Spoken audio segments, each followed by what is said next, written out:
Hello, everybody, and welcome to the Night Owl, a show that we do twice a week where we talk about all the latest in pop culture news, TV and movie reviews, gaming news, and just the general conversations of the day.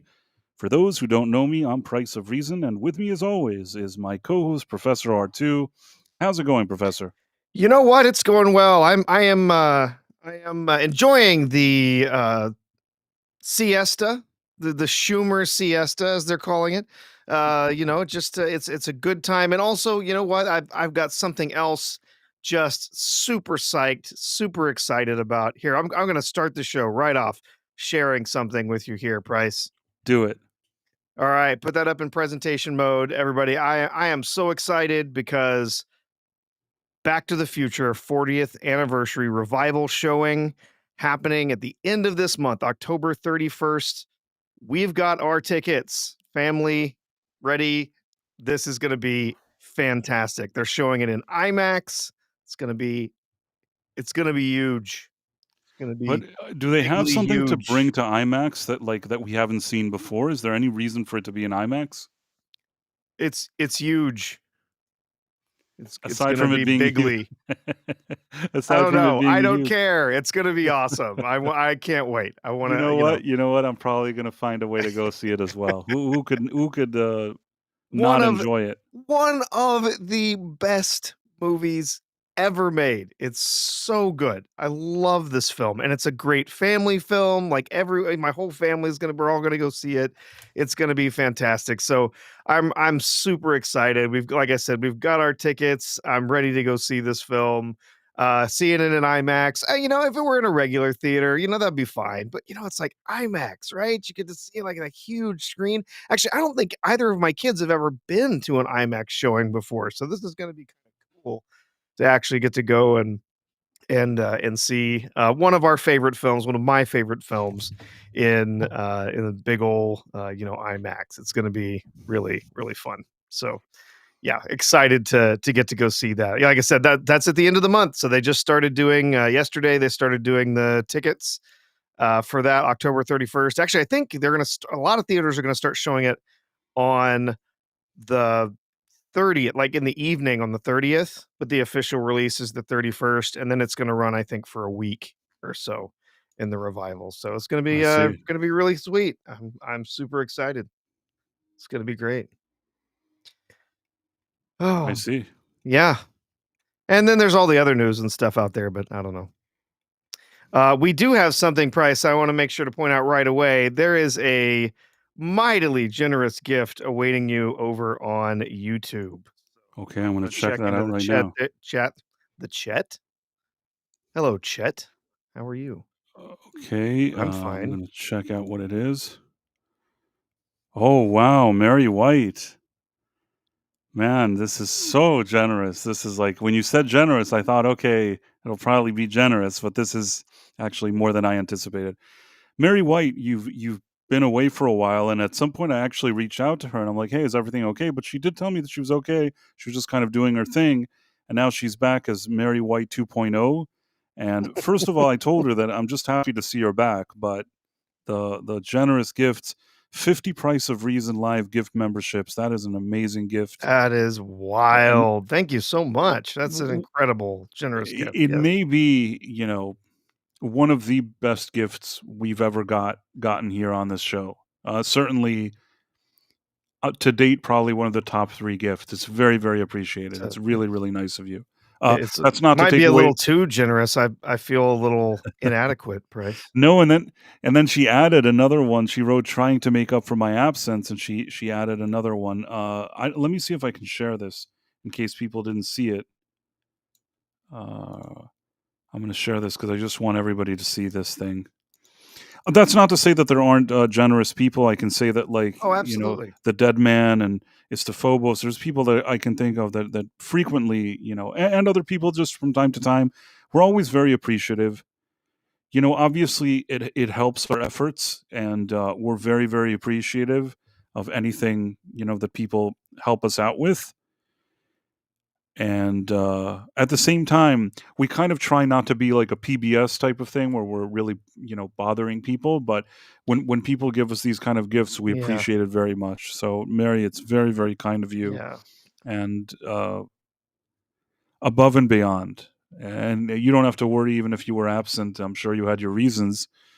People sometimes have things that they have to do out in the real world, and they don't have time for other stuff, and I understand that. Yeah, wow. Just turning the text, the whole chat green. That's that's pretty wild. Yes, thank you. Super kind. Wow. Super kind of you, Can't even yeah, get and through the chat here. There's so many. a Yeah. lot of people now, are getting their shields. Indeed. Yeah. Really cool. Um, Nice. gosh, what was it? There was something I was going to say, and now I've You forgotten. you I do know, as we are not PBS. Unfortunately, we can't offer you like a free tote bag or anything. But that's just how it is, I guess. I do like what Six said. She said, "I feel inadequate as well. I usually all I give is a pile of duty." People give whatever they give. I'm happy that people hang out with us. Sure Um, enough. that to me is very important. And if also the gifts and stuff, that adds to the whole atmosphere, and it's great. But we like everybody, so just putting that out there.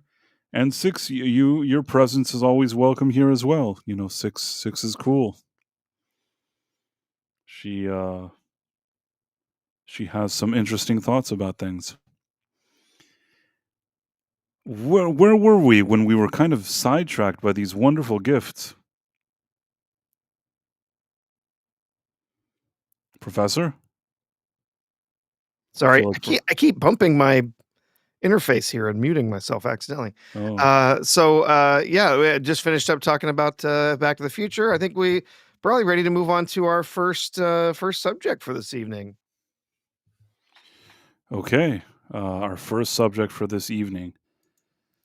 Does Ah, it have to do with siestas? yes, we have this whole situation with Trump and the sombreros. You know, listen, Trump is a kind of out there type of guy. Yeah, if I was president, I Yeah. don't know if I would be sharing memes with sombreros. At the same time, I guess I can understand some of the comedic value in it, and seeing the people having meltdowns over it. I can't say that it's not a bit amusing, at least.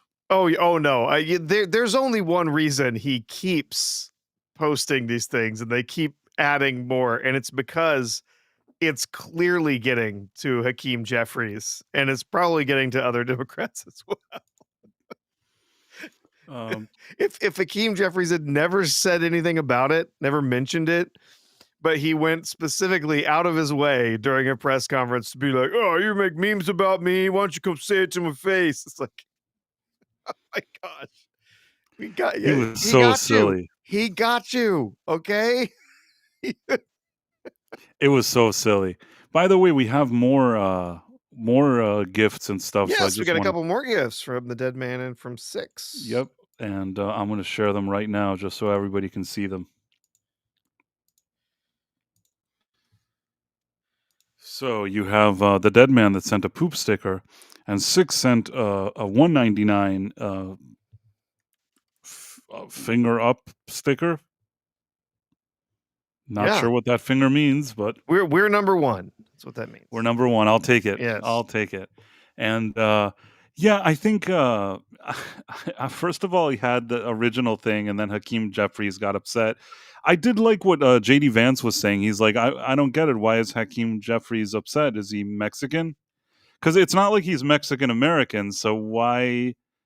It's created a strange situation where they want to call Trump like an istophobe about it. Sorry, istophobos, but they're not able to do it because that guy isn't Mexican. So what's actually happening here? Yeah, Yep. yeah. Well, they clearly, yeah. I mean, it's like they want to go back and start talking about like, oh, it's some sort of cultural appropriation or something, but then they don't want to go there because then obviously they bring back up all the woke stuff that so many people have been turning on the Democratic Party for. So they can't go there. necessarily, although some of them are. But I mean, have you seen some of the just ridiculous videos that the Democrats have been posting? Some of this stuff, they're somehow they think that they're funny or that they're making a point, and it's really just some of the most cringe content I have ever seen. There's the one House member who's a transformer walking around going like, "Where are the Republicans? Where are they? Oh, I can't find them. Have you seen any Republicans? Nope, they're not here because they're not doing their jobs trying to keep the government open." It's like they already did their job. They passed a continuing resolution to keep the government open. It passed through the House, and every Republican voted for it in the Senate. Democrats are the ones who are not doing their jobs. They're the ones who are not making sure that government employees are still working, that no one's going to get furloughed. This is entirely on them. And I think they are very, very dependent on the mainstream media trying to sell this message that it's a Trump shutdown. It's Trump's fault. Nobody's buying it. First of all, the mainstream media, hardly anyone listens to them anymore. No one cares. They're not really listening to them anymore. They're on other media. They're looking elsewhere. And a lot of that media on X and even on places like TikTok, a lot of those outlets are growing more and more in support of the more conservative Republican agenda. And so it's laughable because they think that they're in the same position that they've been in the past where, they say, well, oh, it's, oh, well, we can blame it on the Republicans because, we're in power. We're the ones with, holding the purse strings. We're the one doing all this. And so if there's a shutdown, well, it's the Republicans' fault that it's happening. They're in the minority. Well, they're trying to blame it on the majority again. Even though they're the ones in the minority. So we're talking about a party that, famously we had, lots of people from the Democratic Party, specifically Obama, saying, oh, well, elections have consequences. We get to pass our agenda, get in line. And now they're saying, oh, well, the Republicans are in power. This is their fault. They're the ones that didn't get this, that aren't coming across the aisle to make this work.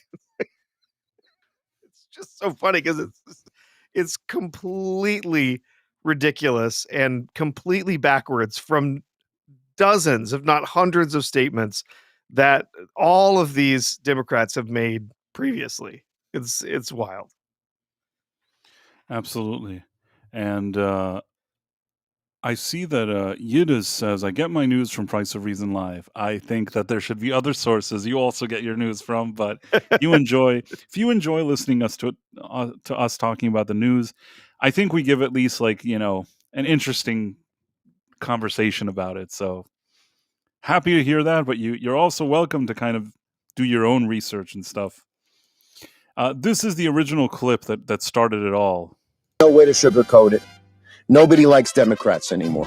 We have no voters left because of all of our woke trans bullshit. Not even black people want to vote for us anymore. Even Latinos hate us. So we need new voters. And if we give all these illegal aliens free health care, we might be able to get them on our side so they can vote for us. They can't even speak English, so they won't realize we're just a bunch of woke pieces of shit, at least for a while until they learn English and they realize they hate us too. No way to sugarcoat it. AI is really getting better. It's so good. Is this the one of these? Yeah, okay. Yeah, he says, yeah, come to speak to me alien to my face. Yeah. And Mr. President, the next time you have something to say about me, say it to my face. Deport all illegal aliens. I repeat, deport all illegal aliens. And Mr. President, that one was kind of creative. It is, yeah. But yeah, the AI stuff is getting so out of control, right? There's that new they put out the Sora app this week. So that's making that video model that's been available. Some, they've been playing around with it for a while. Some people have had access to it. And now that video model is available just in an app. You can just download on your phone. You can make 10-second videos, just generate them from text, or you can even upload pictures of yourself. You can create all sorts of different stuff with it. It's wild. JD Vance was poking fun and saying it's real. That somebody's like saying, "Oh, is it Photoshop?" I thought it was kind of funny. At least he's showing he has a sense of humor. Apparently, the White House was playing these videos for the press as they were waiting. They were. Yes, I saw that. I think that's kind of funny. Just non-stop trolling. I wonder what the Great. press was thinking. This is something I saw now.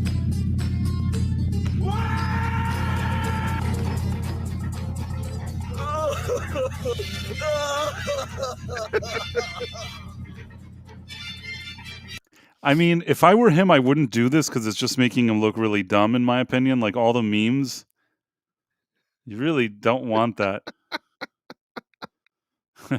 This thing with Scooby Doo. Oh, that's the Daily Bugle, the Bugle Daily. I like him.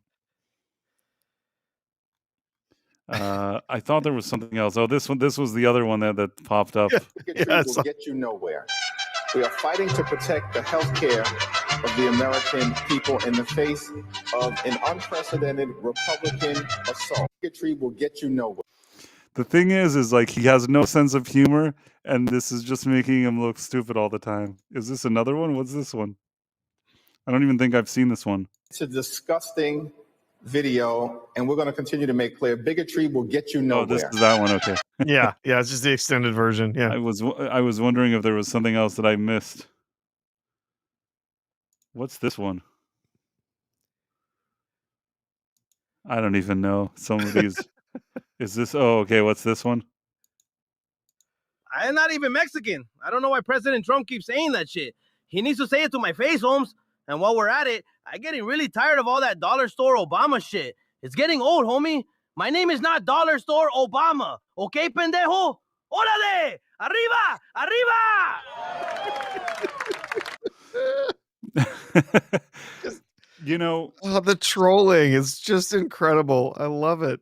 I'm going to tell you something that sometimes you got to be kind of a good sport when it comes to being a public figure and sometimes people making fun of you.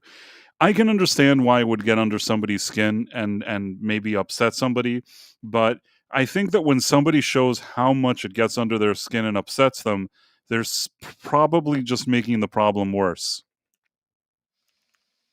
Yeah. Oh, yeah. Absolutely. Like, and again, that's the whole reason that this keeps going, is because it's clearly making them angry, right? It's clearly upsetting them, and so they keep doing more. They keep they keep going after them even more. So it's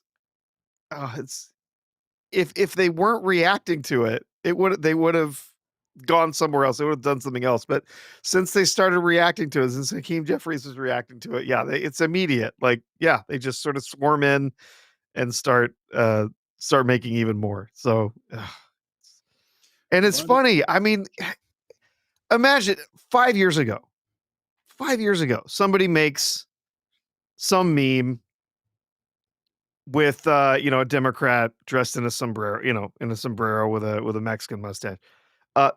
Every single member of Congress would have been calling for that person to be canceled, to be, to be eliminated. They would have been calling to have, the videos are hate videos. They have to take them off the internet and they have to be deplatformed. And then YouTube and Twitter would happily do it. They would happily, take you off because you made some meme video with a politician and a sombrero. Like, that's over. We're done. We're done with that stuff. And now, we can start to move on. Like, I feel like I saw someone the other day. I saw someone talking about this, saying basically like it's like we have permission to laugh again. Like now that we have Biden out of office, now that the Trump's in office, like it's like we have permission to actually like laugh about something and be ridiculous. without having to worry about being immediately canceled. We should never have been at that point, right? We should never have been where people are getting canceled for making jokes online, but ugh, Absolutely. yeah. Instaphobos send me something, but I can't share it without showing like our DM chats, and I can't do that. Sorry, Instaphobos, I don't know how to download it as a video. But let me show you something that I guess Trump shared in the past hour or something, or recently. It's kind of funny. Mhm. So I guess he shared that now recently. I Yeah. hadn't seen that one. So the guy there they're talking about being the Reaper. That's Russ Vought. Project 2025, I think, right? Well, Russ Vought, he does have some connections to that, but he is also currently the director of the Office of Management and Budget. So that means that he has broad authority to depend on or to decide who gets laid off, basically, when the government shut down. Decide who gets who is the people who are going to be furloughed and potentially. Here's the other thing that cracks me up. This whole thing, the Republicans and the Democrats fighting over this thing, and the Democrats basically forcing the shutdown. They are giving Trump exactly what he wants. Because you know what happens if this goes on long enough? Once this goes on long enough, they start putting out the furloughs. And once people have been furloughed, the executive branch and the Office of Management and Budget can just say, well, we don't need you back. Even after the government's funding comes back, they can just say, well, never mind. You don't need, you're non-essential. And so we're not actually going to end your furlough. Just go away.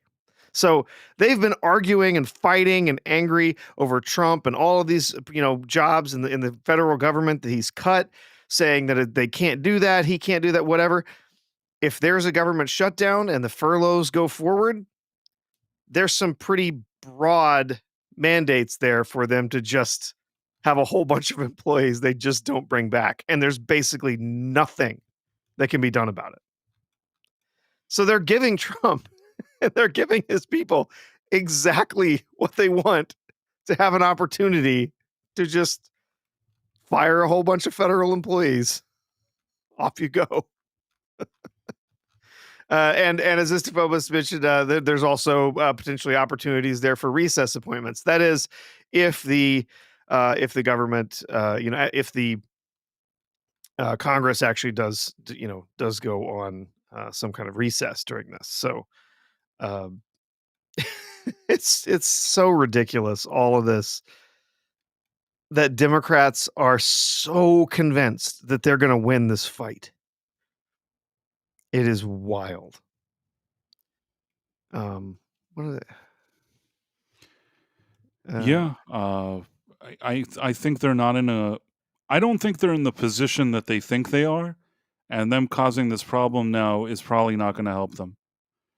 I frankly, I don't really understand what they're doing. I feel like they alienate more and more people, and I don't know what the end game is. What's the idea behind all of this? Like, what's their end game? Do you get what I mean? So well, what they're wanting. First of all, there's actually there's a document. Oh, excuse me. There's a document out there that kind of shows some of the different stuff that they've been looking for. Price. Istafobos says he posted what he was sharing publicly. Here, maybe I can pull it up. But yeah, basically the things that they've been looking for, they've said publicly, what it is that they're actually looking for, or some of their documents have leaked or whatever. But the primary thing that they keep arguing about, the primary thing that they've been talking about is that they are saying, well, we are protecting healthcare for Americans. They're saying that the cuts that have been made to Medicare and Medicaid are too much, and it's taking healthcare away from Americans, and blah blah blah blah. Okay, all of that goes back to the big beautiful bill and some of the changes that were made to Medicare and Medicaid at the time. Literally, none of them actually cuts. What they were some changes to eligibility and some of the requirements to have eligibility. And there is essentially only one group of Americans, one group of American citizens who are going to be impacted. And that is able-bodied people between, the ages of like, I think it's 19 and 64. Able-bodied people. That means they don't have disability. They're not. They don't have any dependents that have disabilities.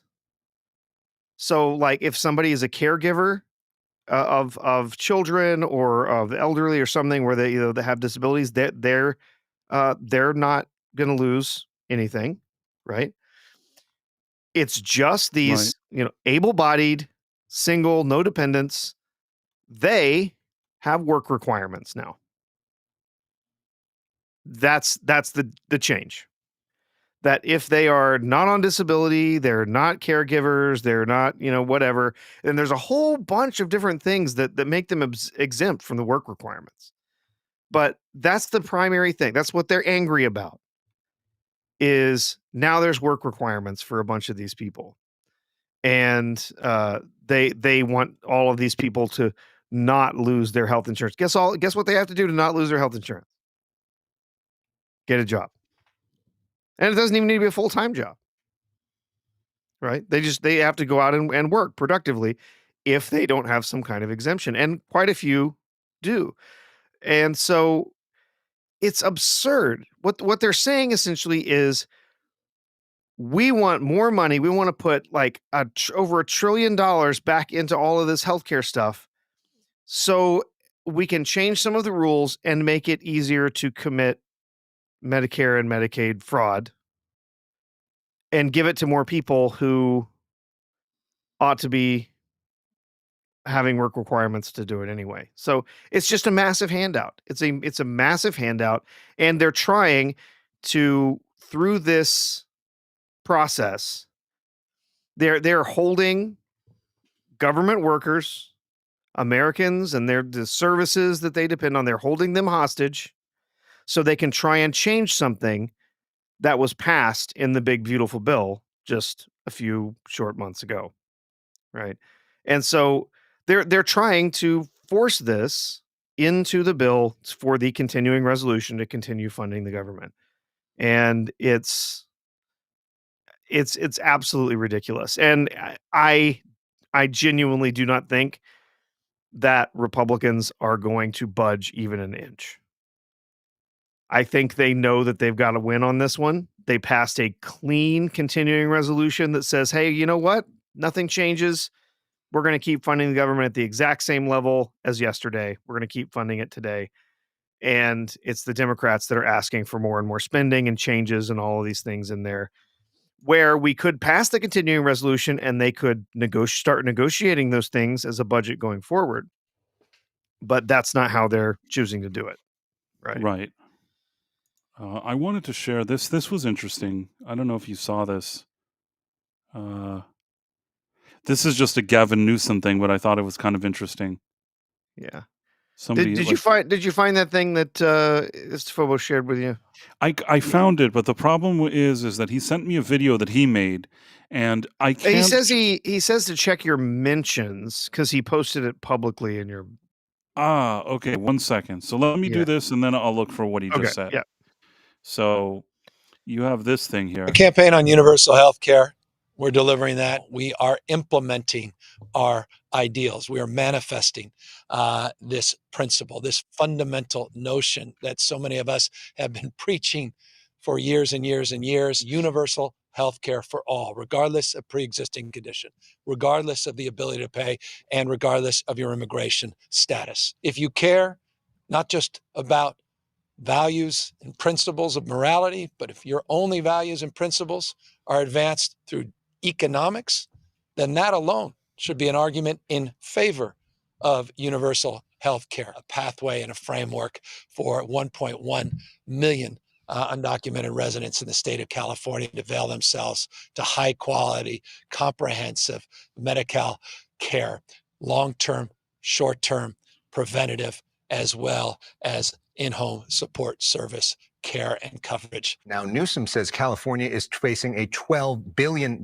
deficit. Governor is proposing freezing enrollment in state-funded health care for undocumented immigrants. You know, when the program started, it was supposed to cost about $3 billion a year, and that ballooned to $11 billion last year. So the governor is freezing new entries into it and making those, or asking those people who are already in it to pay. Take a look. We are moving forward with making decisions that not only address the concerns this year related to the 11.9 billion, but mindful that we need to tighten things up. We believe that people should have some skin in the game as it relates to contributions. So we are looking to a monthly premium. We are asking for something we ask all taxpayers of California. Changing his tune a bit there. Mm-hmm. Is this what Istafobos was sharing? Here, I'm about to, I know that's not what, oh, this is it. Yeah, I was about to share it. Okay, play it. Yeah. Does it have audio? Is it animated video? No, I don't think there's. Oh, there's some music. Creepy music. Kind of like it. That appears to have been made with Grok. Animated with Grok. I'm pleased that it understood, because sometimes when I've tried it in AI, it doesn't understand where my face is. Well, some of the new models, you can actually input your face into it. You can input a model into it, and then you can use that. Unfortunately, a lot of them tend to catch out my model, since it looks like a piece of intellectual property that belongs to Disney. But I actually ran into a problem with that. I forgot to tell you. One of the reasons that you may or may not be able to get certain stickers, it has to do with what you just mentioned. You know, I have been considering and update changes to my avatar, to avoid such issues. But ask me when I have time for that. I mean, I think that if you rearrange a few things, maybe you could pull it off. Yeah, that's what I've been thinking. Made some minor rearrangements of certain things. Thinking of including turning the little hand, little probe things on the front, maybe turning that into a bow tie, and then maybe some other changes. But yeah, it's possible. It's certainly possible. Might make it so that it doesn't trip things like that. Yep. So where were we? Hakeem Jeffries melting down over sombrero memes, I think, is where we were. Yeah. Wrapping up. I think that what I was going to tell you is that I think that's like the ABC of PR. Any PR specialist would have told him, don't do whatever you're doing now. I think that if you noticed when South Park made fun of a lot of people, the smart ones, what they did was immediately embrace it, put it as their avatar, say, this is really funny, it's hilarious, move on. You know what I mean? I think that once you do that, there isn't a lot you can attack a person that's saying like, okay, I get it, this is funny, and just moves on. There's nothing you can do. I know that initially when they did that, like even Trump had a few words to say, but I feel like Trump, probably the people around him told him, the more you complain about this, the more you're shining a light on it. You don't talk about it, nobody cares. Yep. And if you react to it, you make a big deal about it, you get offended. That's when people pounce. That's when yeah, that's for when sure. things I go mean, off the rails. it's always been like that. It's even though I like Tom Cruise, I'll give you an example. That episode of South Park that he wanted it pulled, and he didn't want them to show it with him in it, and the Scientology and all that stuff, that it annoyed him, and all the stuff they were suggesting. That episode really annoyed him. He used apparently every bit of influence he could to get that pulled off the air. And it's not like he could make it go away. You could still get it, if you could.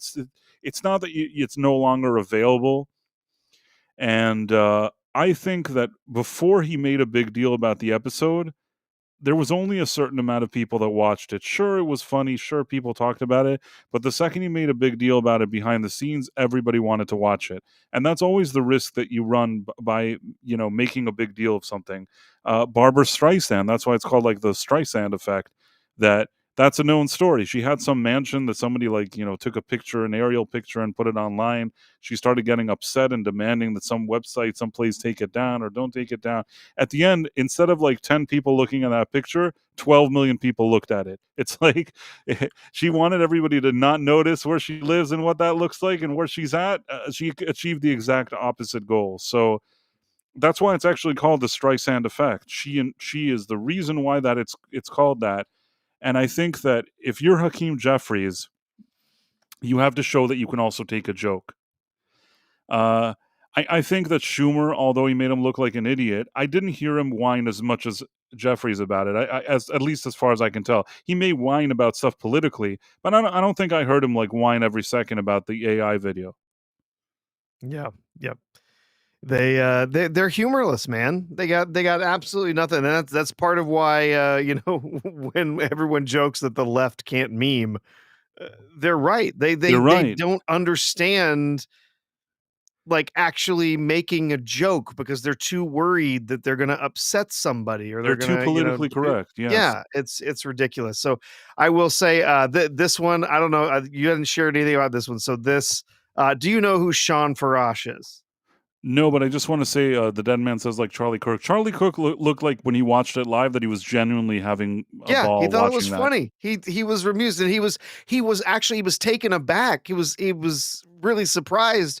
If you watch the video, he's watching and he's realizing the details that they actually picked out that a lot of people wouldn't, that he's always got a bottle of water with him, and then the stuff that they had on the desk in front of him, stuff he's like, wow, they actually it's more than just did their homework, recreating yeah. my haircut, right? They actually picked up on this other stuff around me. So some people in the audience might know Sean Farash. Big deal for him today. Sean Farash is a Donald Trump impersonator. In fact, I'm certain you've seen him. But today, just an hour ago, he got retweeted by Donald Trump himself. And he is incredibly thrilled. Have you seen Farash before? No, I maybe show it to me. Let me see. Hola, mi fellow Americanos, y bienvenidos al cierre de Schumer. That means welcome to the Schumer shutdown. We call it the Schumer siesta, right? It's the Schumer siesta. He put the government on siesta, crying Chuck. And El Hakimo Jefe Jeffries, we used to call him Dollar Store Obama, till we realized he's worth far less than $1.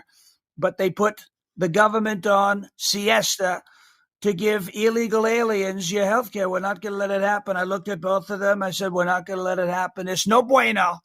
I said, it's no bueno. They begged me. They said, but senor, por favor, please give illegal aliens the health care. I said, we're not going to do it. We're never going to do it. It's not going to happen. And they're also very upset about our big, beautiful sombreros. You look at them. These are the greatest sombreros the world has ever seen. We really have the best sombreros, and everybody wants one except Crying Chuck and El Hakimo Jefe Jeffries. They don't want one, but they can wear one when all is said and done. We're going to end the siesta. We're going to reopen the government, and we will not give in to the demands of Chuck and El Jefe. We're not going to do that.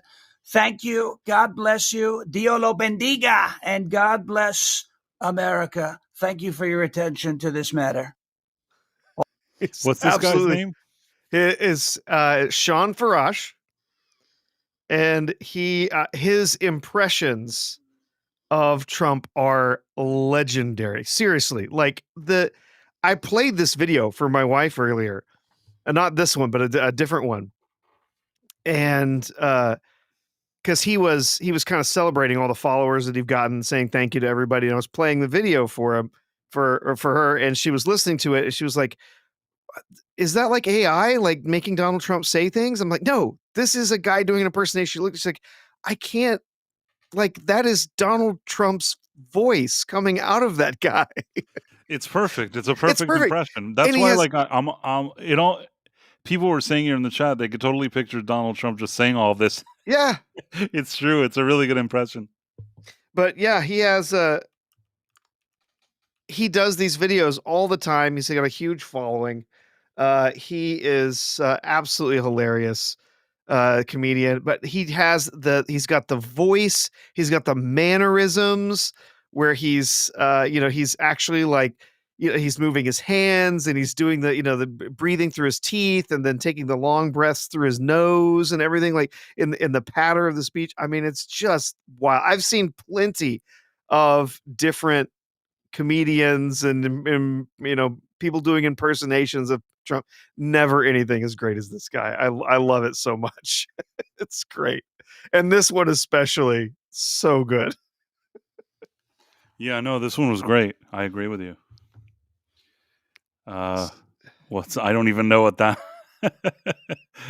In the middle, there was a strange one. I don't even know what that that's is. an ad. It was an ad that was inserted there. So What a here's strange the ad actual. they're recommending for you, Professor. Yeah. Repost it and shoot it. So Hey, I just wanted to take a quick minute to say a heartfelt thank you to everybody who has enjoyed and reposted and shared and commented on all the latest Trump bits. You're all beautiful people, really tremendous and high IQ people. I have to say that. Highly respected and high IQ. I have to tell you that. But no, it means a lot, not just for the support, but so just he slips in and out of doing his own voice and then doing the Trump voice. It's incredible. He's such a great entertainer, and yeah, his impersonations of Trump are absolutely perfect. It's great. By the way, I don't know why I thought of this. After our previous show, I was in a rush and I didn't have a lot of time, but I posted some video on my regular review channel for that movie, One Battle After Another. Yeah, A lot of people. First of all, I want to thank a lot of people were very supportive, but here and there you had people popping up. He's like, "You didn't even understand the movie. You didn't like it wasn't woke at all." It's like, if that movie wasn't woke, if that movie wasn't woke, I don't know what would be considered a woke movie. Now, even in my review, I explained it. For those who remember, that's the movie with Leonardo DiCaprio. That he is like an Antifa type of BLM activist with his girl boss girlfriend and whatever. It's a terrible movie. Oh no! They're called French 47. It's a totally different thing. It has nothing to do with Antifa. Right. This is a completely different. Somebody actually wrote that. It's like, you're so stupid. It's not even Antifa or BLM. It's like, yeah, it doesn't need to be called exactly that for me to understand it. And then some people are like, no, you don't understand. He was making fun of everybody. But it's like, not really, because the moral of the story and the bottom line message is that the young lady who's the daughter of the original girl boss activist, she wants to continue in her footsteps. And almost that's like that's the ending, that she's going to now be the activist. And it's not done in a way that you're supposed to be like, man, you're not supposed to criticize. It's supposed to be like the feel-good ending. You know what I mean? It's not. I absolutely reject this idea that he was making fun of both sides equally. He tried to present it as though maybe he's poking a bit of fun at the activists and showing that their life is a bit more complicated. But the bottom line is, I don't think he ever suggested in the movie that the activism was bad, if you understand what I mean. Yeah. However violent or whatever it is. I don't feel like I feel like the message was that it was in fact a very woke movie with very woke messaging, and that's what that movie is. And the people that got annoyed at me, I don't know why they're getting annoyed, but that happens sometimes, I guess. Some people, I just, I don't know why they spend their time watching videos that they, just are going to complain about. Oh, you didn't get it at all. I don't know. I mean, yeah, you know what? Now I'm starting to be more like JD Vance. I look at some of the comments. One wrote, I think that one thing that they enjoy doing is they want to tell me like that I'm like a second rate critical drinker. So I get like, oh, you're the sober drinker, and then sometimes I get like, oh, a recent one. I think on this video somebody wrote, oh, you're the critical grifter, aren't you? And I get like weird titles like that. But you know what? I am 100% cool with like I'm okay with being a second rate critical drinker. It's fine. That guy has like a million. How much does he have? Like 2 million, 2.4 million followers or something.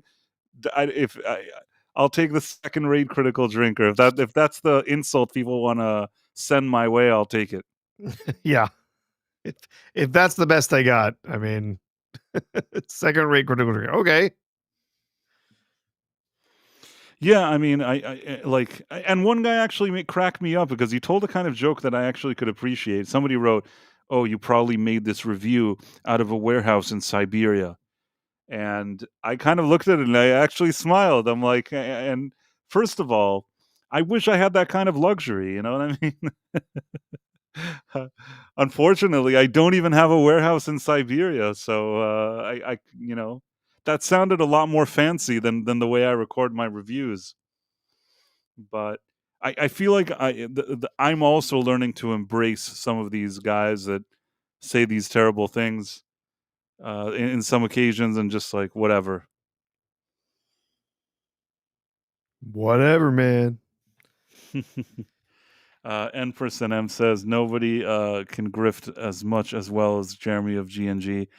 You know what? He turned that into an art form. Can't take that away from him. He has his he has people that support him all the time that really really like what he does. I saw him build it over the years. I cross paths with him kind of early on when he had far less of a following than today, and I saw him build that thing. And you know what? Some of these people that are labeled like grifters or whatever, you can like them or you cannot like them, but as somebody that's actually paid attention to how hard some of these people have worked, it's easy to dismiss it and just say, oh, this guy's a grifter, this guy's the even that takes a lot of work. If there's a guy now sitting around with like hundreds of thousands of followers and some of them very loyal, that he does a live stream, there's thousands of people there all supporting him, you can call that a grift. But you know what? That to me means that this person usually has worked very hard for that. That doesn't, you don't just snap your fingers and get that. So I've always said that. I mean, I don't even have anything bad to say about him, because any interaction that I have with him, especially in over the years, most of the time we interacted, I would say that it was rather positive. And he seems, in spite of his character that he's kind of, in your face or whatever it is, he runs a rather professional operation. He built that. He does what he does. So I can't just take away people's achievements from them. And I don't know. Yeah. I don't consider him a grifter at all, honestly. I do. Yeah, as Stefo was saying, he works his ass off, and he does. Or somebody says he grifts with love. Yeah, I mean, he also knows how to joke about it. So has good work ethic, has worked very hard. I've seen him do it over the years, and that's cool. I guess what I'm saying is that there are people that sometimes I look at them and I think, ah, man, this guy didn't work very hard. How did he get to where he got? But there's also a lot of people that I think actually have worked hard. Even you see somebody like Nerdrotic. He didn't start off in the place that he's at today. He worked for a number of years until he was able to get that YouTube off the ground. It wasn't just like he snapped his finger. He actually put a lot of work into it. I saw him grow that thing. Same with Critical Drinker. I started watching his channel when maybe he had tens of thousands of subscribers.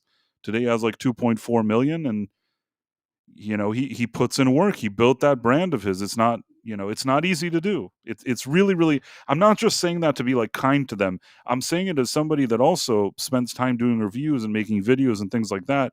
It takes a lot of work and a lot of effort.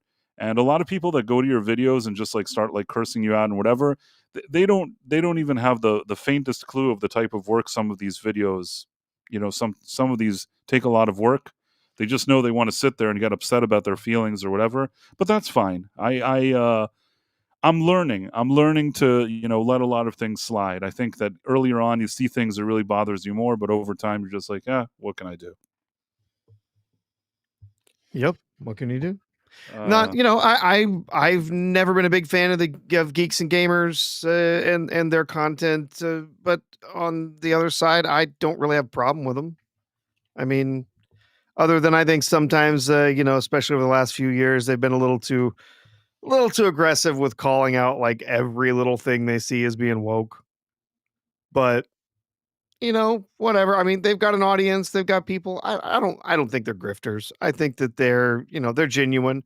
They're not out there just making the content to drag in, viewers. I think they've got a solid following. They know who their audience is, and so they're they 100% know who yeah. their audience is. They've built that and they know how to work with their audience. And there's nothing for, Yeah. can't Give take the that away audience from what them. they want, man. Yeah, the Dead Yeah. Man Says Price, it was the greatest review, critical drinker of all time. Don't even understand what that means. Feel bad for the critical drinker. He's not as Jeremy from Geeks and Gamers. And it's like, that's the biggest grifters. I don't know what all of that means, but I'm cool with all those people. And I'm never... I always appreciate, people that work hard and build something. And I'm not one of those people that sits around and I'm like not a jerk about it or not kind of unsupportive.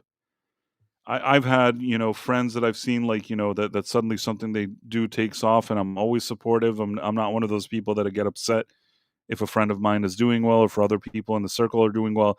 There are people like that like they see somebody doing well. Even, I've encountered situations where there was somebody with a large following that for some reason, like if I do something good, I have a feeling that that person gets annoyed. And I can't really explain.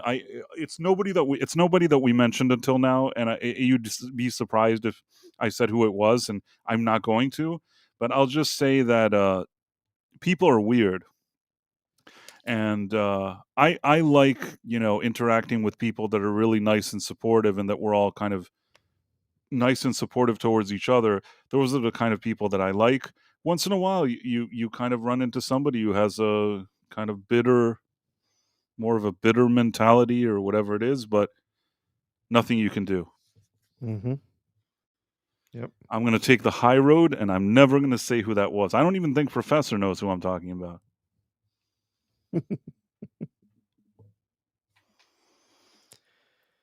Nor does he want to know. No, I'm not. I'm not sure who you're talking about. So, yeah.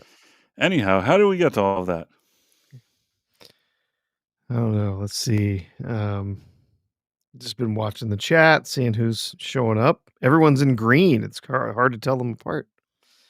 I see another thing from the Dead Man. It's a fake. I don't know what fake it dead was. man. What? Oh,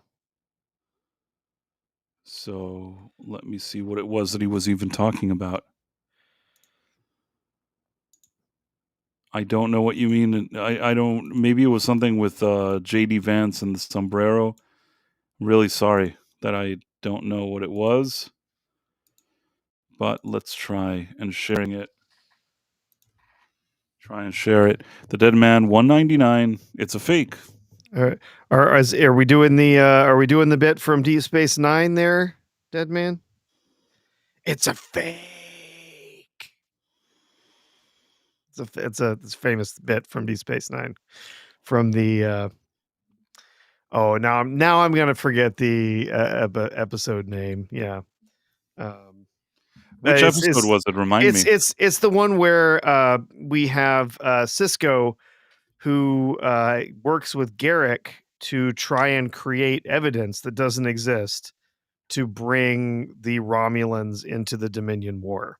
So they try and create a fake version of of basically like a war council in the Dominion.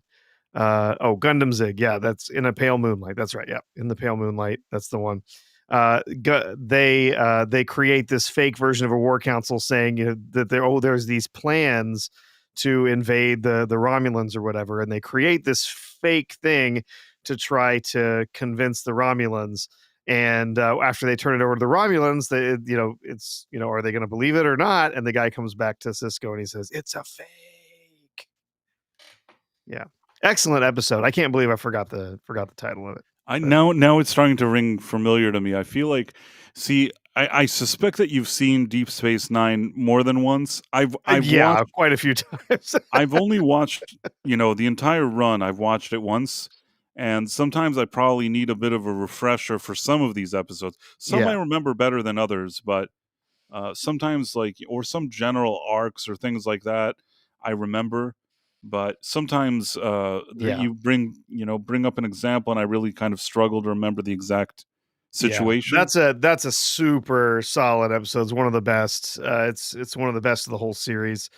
It's got the, Cisco's really on the edge of, being able to justify his actions as far as, ethically, the decisions that he's making. And the whole episode, he's kind of questioning himself as to, is this right? Is this wrong? Is it worth it to do all of this to if we bring the Romulans into the war, it's going to be huge for us because it's going to help us, win this fight. But at the same time, like, am I breaking my oath, for Starfleet? Am I crossing the line as far as my own personal ethics are concerned? And it's a really solid story. And we do, the best is just the ending of it, because the framing of the story is that he's sort of recording a log of this stuff that he's done. And then at the very end of the episode, he just says, erase that entire log. And then the episode just goes black. So Elizabeth Quint excellent episode. on Rumble said she was able to explain to her husband what my redemption arc was, but I don't even know what my redemption arc was. What did she mean by that? I'm not sure. I saw her write it, and I'm trying to figure. Now I can't even find what she wrote. I'm trying to find that here. Was able to explain Price's redemption arc. I wish I knew what she meant. Mhm. What is my redemption arc? It's all jokes, Price of Reason. I believe that, but I still wanted to know what she meant. Deep Space Nine is a great show. I sometimes see these interviews with the cast where they were saying how when it came out, people were kind of not, respecting the show and things like that. But however bitter they seem in those interviews, I don't think people disrespect the show today. Almost anybody that I talk to about Star Trek, usually, in many cases, that's their favorite show. Yeah, it had a real tough time finding an audience when it was originally airing. Partly, it was the first one after TNG. TNG had a regular, network run, and it was syndicated, and so it got a little less respect there. A lot of people didn't like the idea that it was going to be happening on a space station instead of in a spaceship where they're flying around, and thought that idea was kooky and didn't work as well. And honestly, the first couple of seasons were pretty rough. But then again, the first couple of seasons of TNG were also really rough. I think people were just kind of spoiled at that point. But it was definitely a darker series. It had a lot of darker themes, and it was a Star Trek that was willing to go places that historically Star Trek didn't go, because that was kind of the mission from Roddenberry himself. Like, we're not going to talk about religion. We're not going to talk about lots of other hot button issues. We're going to stick to everybody gets along, and we're in this utopian society, and we're just exploring and meeting new cultures. And it really did kind of dive into a lot of this. It talked about religion. It talked about family dynamics. It talked about politics, and there was a whole lot of that was in that show that would not have been there had that been a show that Roddenberry had been in charge of. I'm not saying that that was a problem with that Roddenberry was wrong to want to find stories that didn't talk about those things. There were some excellent episodes of the show, but he had a very strict idea of what Star Trek had to be, and I enjoyed with Deep Space Nine stepping across those boundaries a little bit and allowing, exploring the religion of the Bajorans and what that meant to those people and why it was important to them, and exploring family dynamics with Cisco and exploring family dynamics with other characters, and the interpersonal dynamics of the crew that didn't always get along, especially early on. So yeah, I really do enjoy that show. Deadman says first few seasons of Voyager were rough. Yeah, those first 7 seasons were pretty tough. That's the reason why I never finished Voyager. It's the only Star Trek series that I can't say that I've seen every episode. I saw maybe the first season or something, and I've never gone back to finish it. And I feel bad because I really want to finish it, but it's a lot of time to invest. I haven't had that kind of block of time. And man, maybe those early seasons, maybe you say all of the seasons are rough.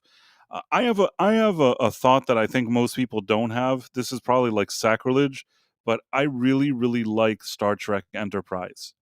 I like that show. I know people don't like it, and I don't care. I think that the casting is great.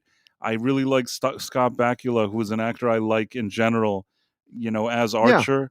I like that show. And even the fact that they kept changing it in the middle with the pressure from the network, I yeah, still don't care about all of that. I still enjoy it. Even that they shifted it, that now they're this, and now they're this war, and that war, and the yeah, yeah. whatever it is. I The don't care. I enjoyed it all. Yeah, and my estimation, my enjoyment of Enterprise has grown, over the years.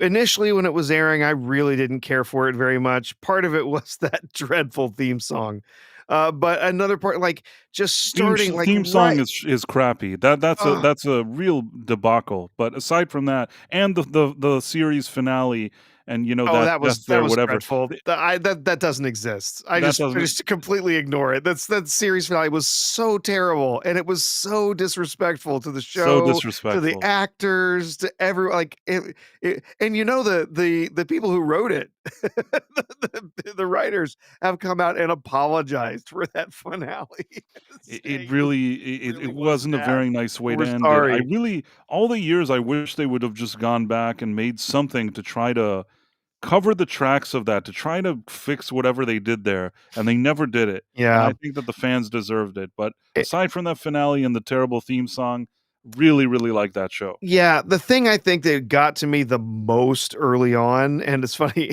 Empress in him says the Tempura War. Yeah, no, it was that they introduced time travel as a mechanic in the show in the first episode. And I was rolling my eyes because I'm like, oh my God, really?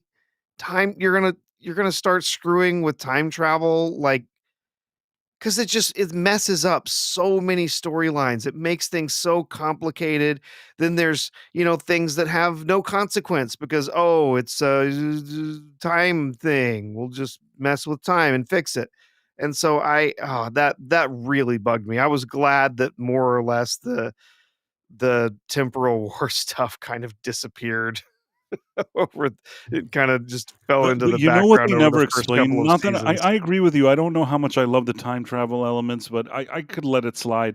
The one thing, though, is that the series had a situation where there was this figure that we don't know who he is, that was, telling, I think, Archer what to do or whatever it was, and you couldn't see his face in that kind of time-shifting thing, and I thought that at the end, that figure would be Archer, and that there would be a reason why they did all of that, like, mind, fudging. And at the Mhm. end, I feel like because they suddenly pulled the plug on that show, they never got to explain what was going on there. And that's a disappointment for me that we never fully got the full story. Yeah. Do you know what I'm trying to say? There was a figure that Yeah, was in yeah, the there was a future figure and talking. he was coming through and he was talking to the Suliban, right? He was telling them what to do? Right, exactly. Yeah. Anyhow, I don't know how we got here, Professor, but it's a strange show, and we kind of got to Yeah. strange places. Yeah, we got Mark D with us. He says, agree. Time travel storyline was a big mistake. Yeah. And you know, but Deep Space Nine, there's one thing that I will always have an issue with, always, is that that they couldn't find a way for Jadzia Dax to stay. Yeah. I really like Terry Farrell on that show, and I really, it annoys me. She tried to work something with their schedule, and they're like, "Nah, we'll see you later." And you know what? They needed to work with her. Yeah.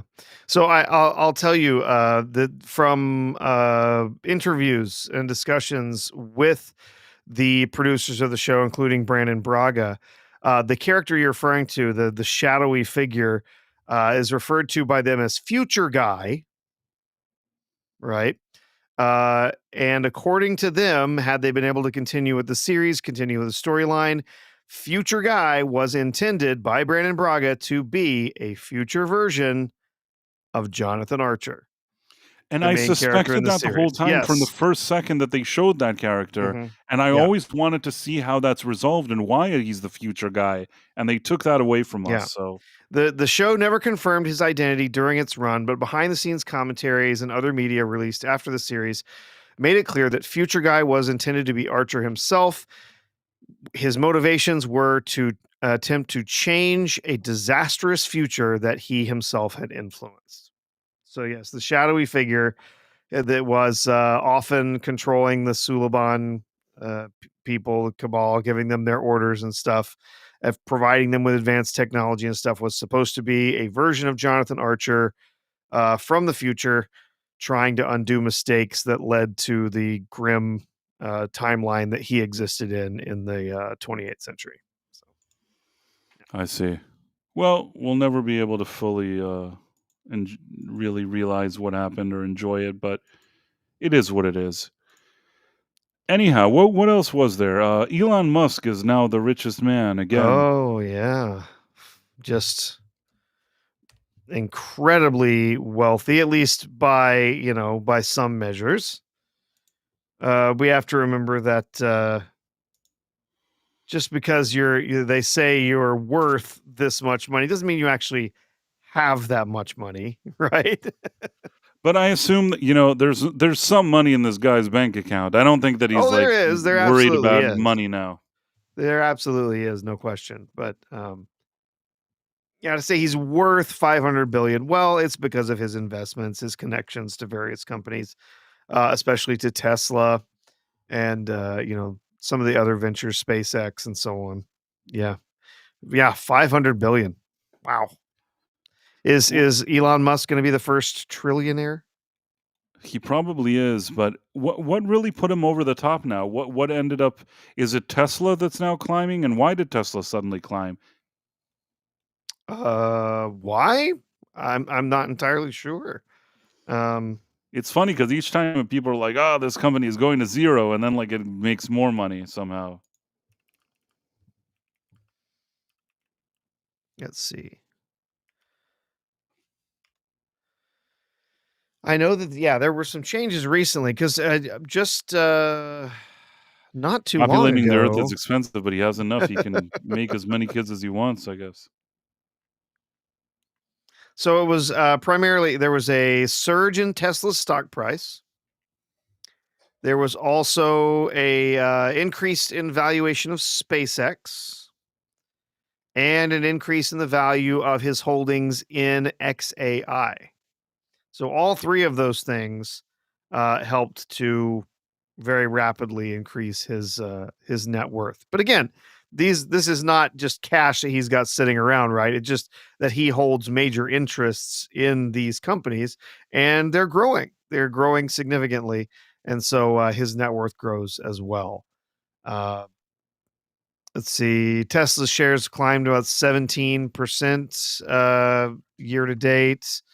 SpaceX rose to around a 400 billion valuation, and XAI holdings were valued at around 113 billion. So putting all of those different things together, and we get the 500 or more than 500 billion net worth valuation. So yeah, he's got plenty of he's got plenty of actual money, but yeah, most of that is actually held in stock or interests in those businesses.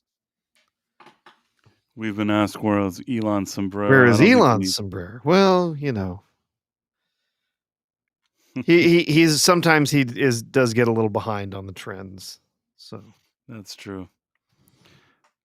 Speaking of that, there was some lady that called him an idiot today. Did you see that? someone called Elon an idiot. Must be a day that ends in Y. Right. No, but there was something that people were sharing. Let me see if I can find this. Okay. But again, we were talking about people having a good sense of humor. This lady, from what I remember, I saw a brief clip that some lady, a lot of these kind of people that either disagree with his opinions or whatever it is, they're quick to say like, "Oh, he's such a stupid idiot." But I don't think that's a good way to really describe him.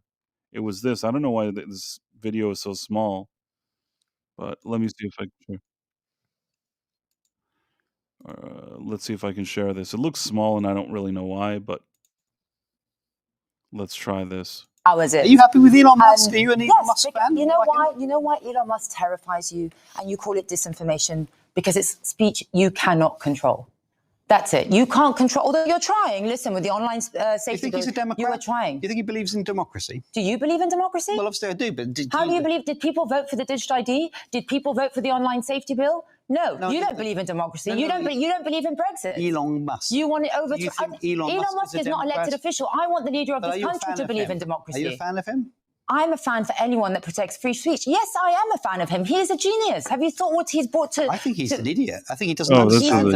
I don't think he understands our political Someone who's system created at all. SpaceX and Tesla is an idiot. Is an idiot. They keep blowing up. He's wiped millions off the share price of his own Labour cabinet member who's achieved... I think he's an absolute danger to himself and others. In what sense? I'll tell you what's a danger. Is a corrupt Labour Party. Is a corrupt Labour Party that's...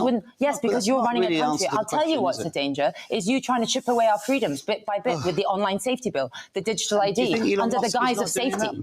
I don't believe he actually thinks in democracy. You know, the problem is that the establishment used to control what we see and hear.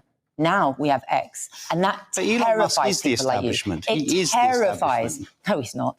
You are the establishment. Your party is the establishment. And actually, people are waking up to they've been lied to the whole time. And that terrifies your I want to take back what I said. Are you an Elon Musk fan? You know why? I actually like this lady. She wasn't the other guy said he was an idiot, but it is kind of strange. You could like him or not, but I don't know if to say that he's an idiot is a good way to describe a guy in his position. If you manage to be the biggest idiot and you have $500 million and you're the richest man in the world, that's some kind of like idiocy. I have heard from various different people who said, that he's sort of fallen Idiot backwards savant. into some of his money. He's gotten extremely lucky. That maybe he's not the smartest guy in the room, and you know what? That's okay. I don't necessarily think he has to be the smartest guy in the room. He has, at the very least. I mean, you don't get where you are being stupid. I think he does. I think he does. Idiot isn't the right description. I think he does tend to take credit for other people's work sometimes, but clearly, at the very least, he's good at identifying talent in other people because he's been putting together incredible teams to work at X, to work at XAI, to work at, the SpaceX group. If he's an idiot, can I be that kind of idiot? I guess is what I'm saying. I mean, again, I'm not saying he's not sometimes an egomaniac. For sure. That he can't be ridiculous and overbearing, and that sometimes he, just clearly that bit of autism that he has kind of shows its face when he, his brain gets ahead of his mouth and he, says ridiculous things. his claims of like being this incredible gamer who plays these games at these incredibly high levels. And it's like, it's basically proven, no, he went out and hired somebody, paid somebody in China to level his characters up to some crazy level so he could play the game at that crazy level. Like when he doesn't even really understand all the game mechanics that you would need to understand to get you to that point, right? Uh, it's kind of silly, but I genuinely, I think he is very capable at what he does. Yes, he has many flaws, many flaws, but he's clearly good at being able to identify and attract great talent to the Yeah. companies that he has working. That's what And Elizabeth Quince just said, and yeah, I agree with her. And you know what? That is a major gift. Don't underestimate the gift of being able to like put together a team, bring in the right people, even if you're not the one that's the expert in everything. To be that kind of guy that knows exactly how to assemble that team and make it work, that's worth something. That's like that is very very valuable. yep, yep. And being Adam Gray says he's not an idiot. He's not a genius. He's a showman with the ethics of Mitt Romney. That's an interesting way to put it. I would say a showman could be a really good way to talk about it. He's good at promoting things. He's good at hyping things up for people, hyping up his companies, hyping up his stuff. But again, I think he clearly has to, there's something that is helping him to either identify or attract some incredible talent into the organizations that he's running. If nothing else, he's a good businessman. I Yeah. don't think that somebody could take it that you could say, well, he Or doesn't do the or code, maybe he doesn't he's know this, he doesn't play the games. None of that matters. He's a good businessman that knows how to bring the right people together to get the job done, even if at the end he's lining his pockets and he's doing all the maneuvers or whatever. You have to know how to do that too. yeah. Or maybe he's good at finding the right managers for his companies to keep things in order and Also a talent. You keep need to things have from a getting talent. out of whack, right? Uh, I have heard. I have a friend who has a close friend who works at SpaceX, and he's told me that his friend they've had discussions about like how often is Elon there, when is he part of whatever, because he's actually fairly his friend is actually fairly high up in the engineering teams at SpaceX, and he has said like essentially like they dread the days that Elon's going to be around because sometimes he's really supportive and he gives them some good ideas. Maybe that neurodiversity thing where he's he like kind of looks at something and says makes a suggestion. Oh, maybe change it this way, or have we tried this yet, or whatever. Sometimes really helpful. Other times not so much.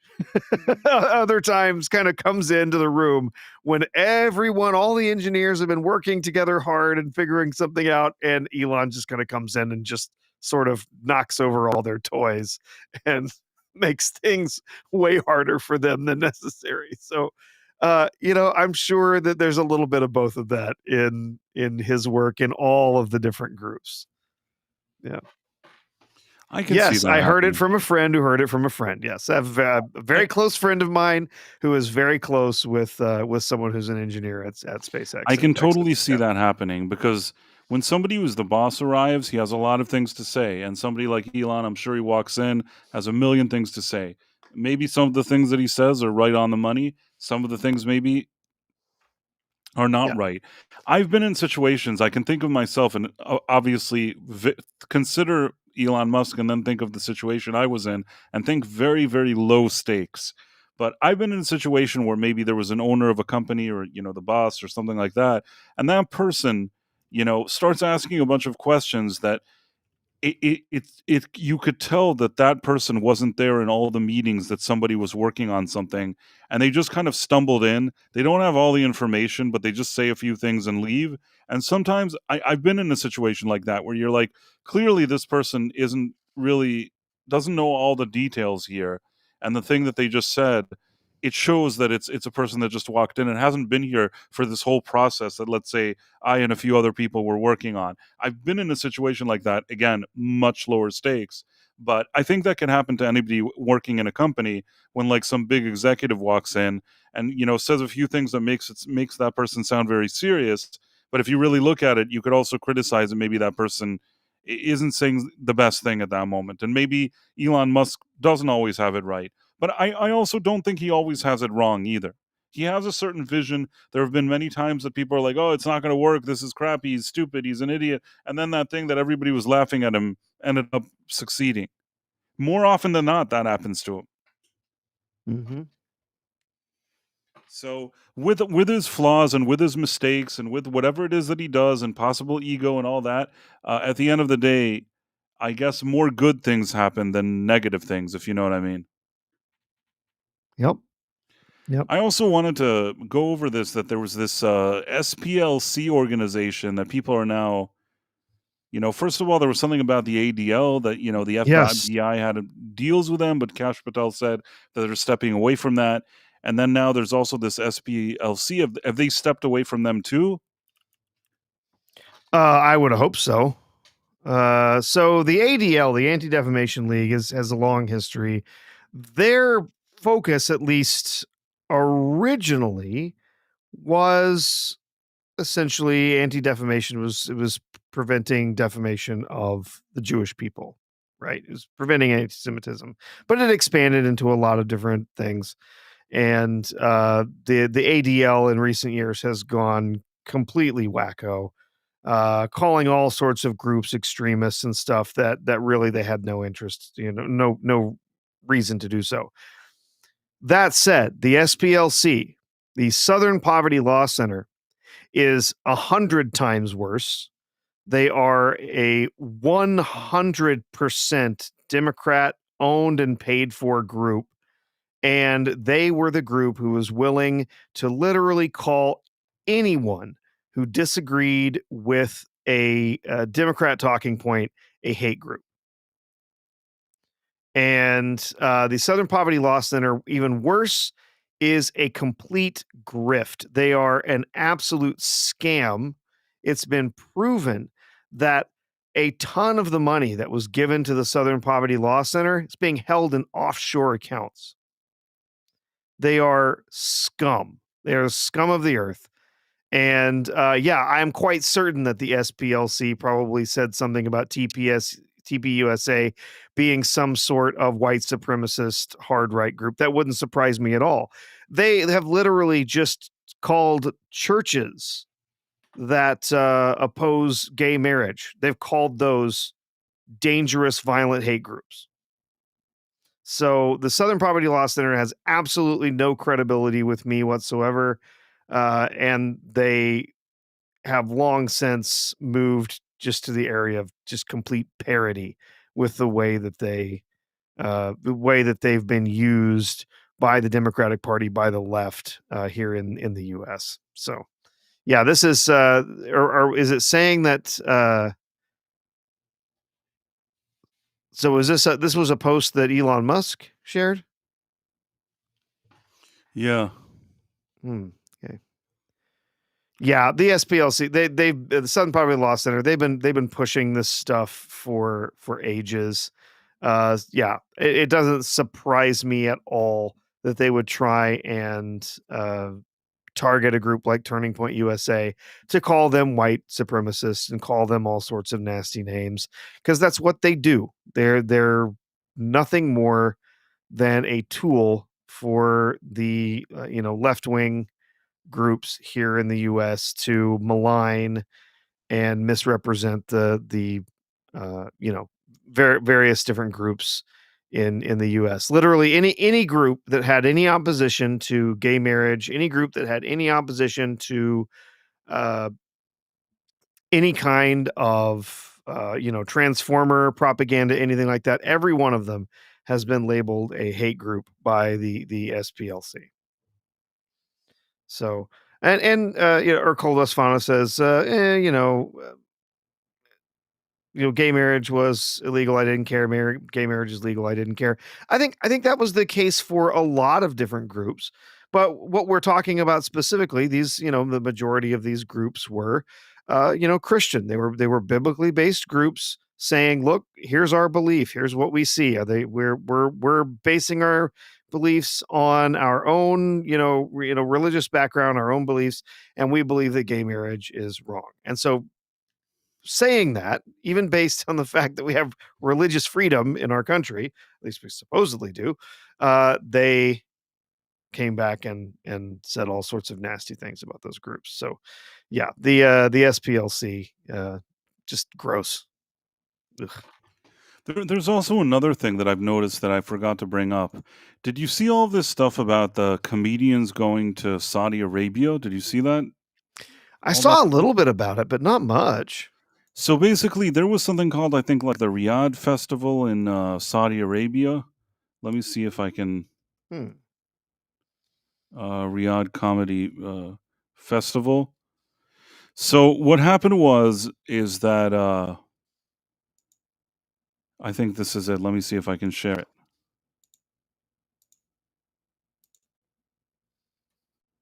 Can you see it? Mm-hmm. So they had a comedy festival. They brought a lot of big names. You can see here they brought who do I see there? Chris Tucker, Kevin Hart, Dave Chappelle, Bill Burr. Basically, very big names. Most of the big names in the world of comedy went there. And apparently, Saudi Arabia, this is their comedy festival. Not only did they pay them an insane amount of money to come to this event, they also, in addition to that, if I remember correctly, made them sign that there's certain issues maybe they wouldn't talk about and certain things they wouldn't say. And apparently, all these people that collected the checks were more than happy to play along with whatever it is that was asked of them. And this kind of made people think of Ricky Gervais, who had that comment that, something like, if ISIS started a streaming service, you'd be on the phone with your agent. And I saw a lot of people bringing up that comment that Ricky Gervais was joking with them.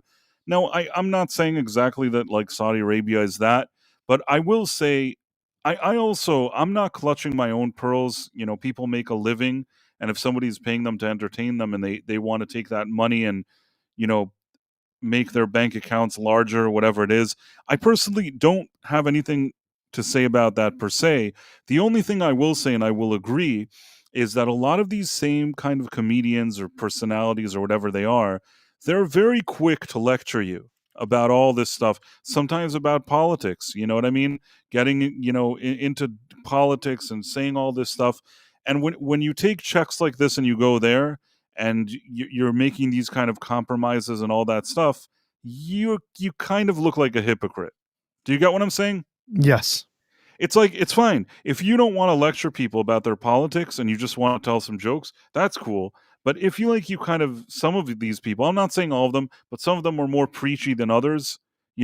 Somebody like Bill Burr, no shortage of, being too political in recent years. You know what I mean? Mm-hmm. Absolutely. I will even say that, even though, and I've always had kind of a strange mixed feelings things with Dave Chappelle. He's very talented. There's moments that he could tell a story that if you put it on now, he will genuinely make me laugh. Sometimes, though, when he gets into his own politics, I can't say that I'm 100% on the same page with him on some of the stuff that he says and does. But regardless of how I feel, if you're going to present yourself as this, Mr. Morals and whatever, and then you go here and everybody's collecting a check, it's not a good look. If I'm not mistaken, and I read this and I think this is true, that Shane Gillis apparently was offered a lot of money to join these guys, but he said no. He said that it didn't feel right to him. I don't know why. He said, I don't feel good about this, and he backed out. He said he wouldn't do it.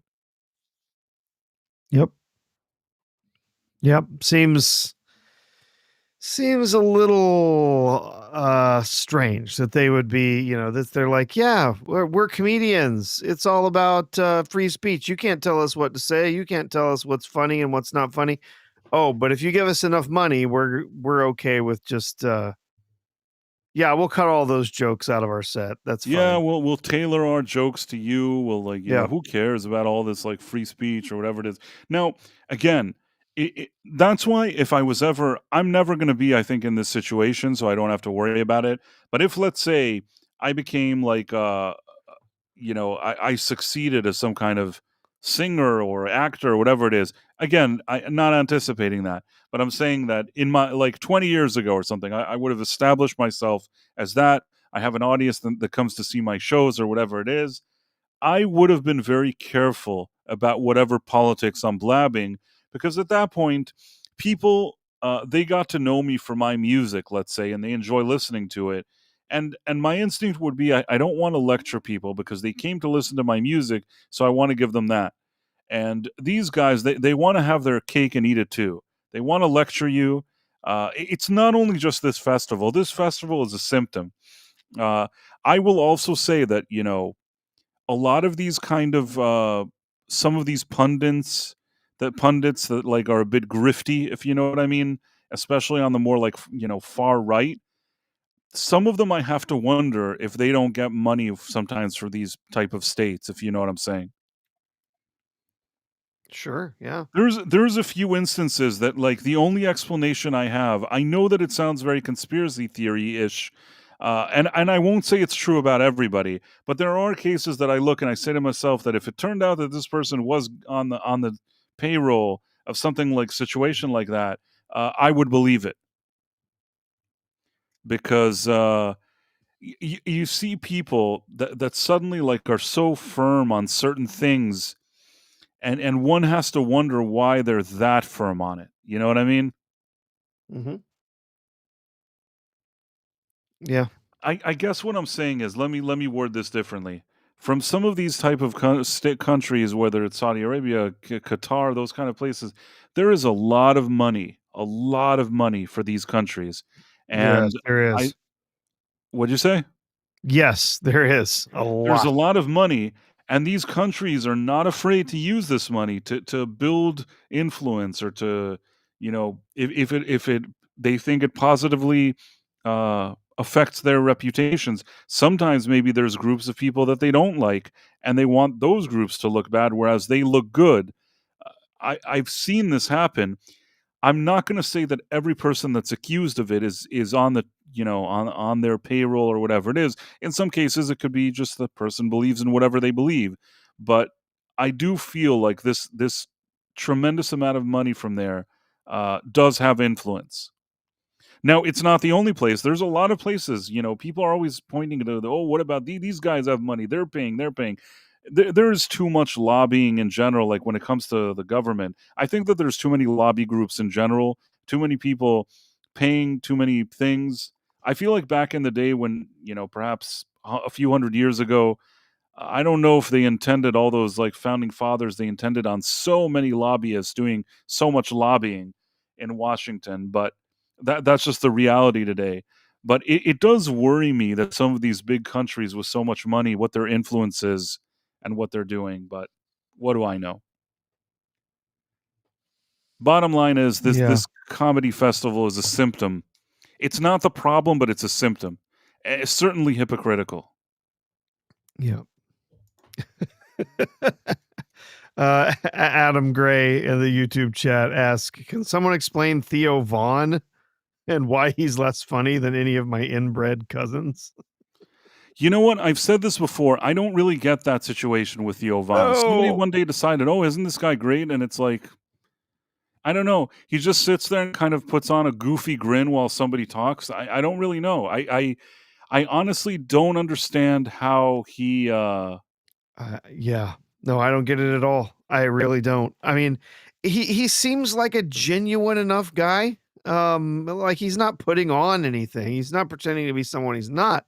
And I guess some of that authenticity, some people are good with that, but at the same time, like I look at like the podcast, I look at I listen to some of the interviews and stuff, and I'm like, I just don't understand what's so exceptional about this. I don't I don't understand. I guess, did you hear what happened this past weekend with him? There was something that somebody thought So, that he was trying to delete himself. well, so no, so he had this. He did, I think it was 3 days of shows back to back that were. This was supposed to be essentially a special recorded for Netflix, like a comedy special, and it was so bad that people were getting up and leaving in like the first third of his set. Like, just getting up, they're like, it was not funny. It was terrible. And so people were just getting up and leaving left and right. And like the way that they do these specials, a lot of times, unless it's a really big name, when they'll come in and it's just like, that's just one shot. We're just going to record this one performance. A lot of times what they'll do is they'll record a couple of different performances so they can piece things together, right? And they were supposed to have, I think, 3 performances for recording this special that was supposed to go on Netflix, and it was an absolute disaster. So bad that some of his friends were concerned he was going to self-delete. Yeah, that it was that bad.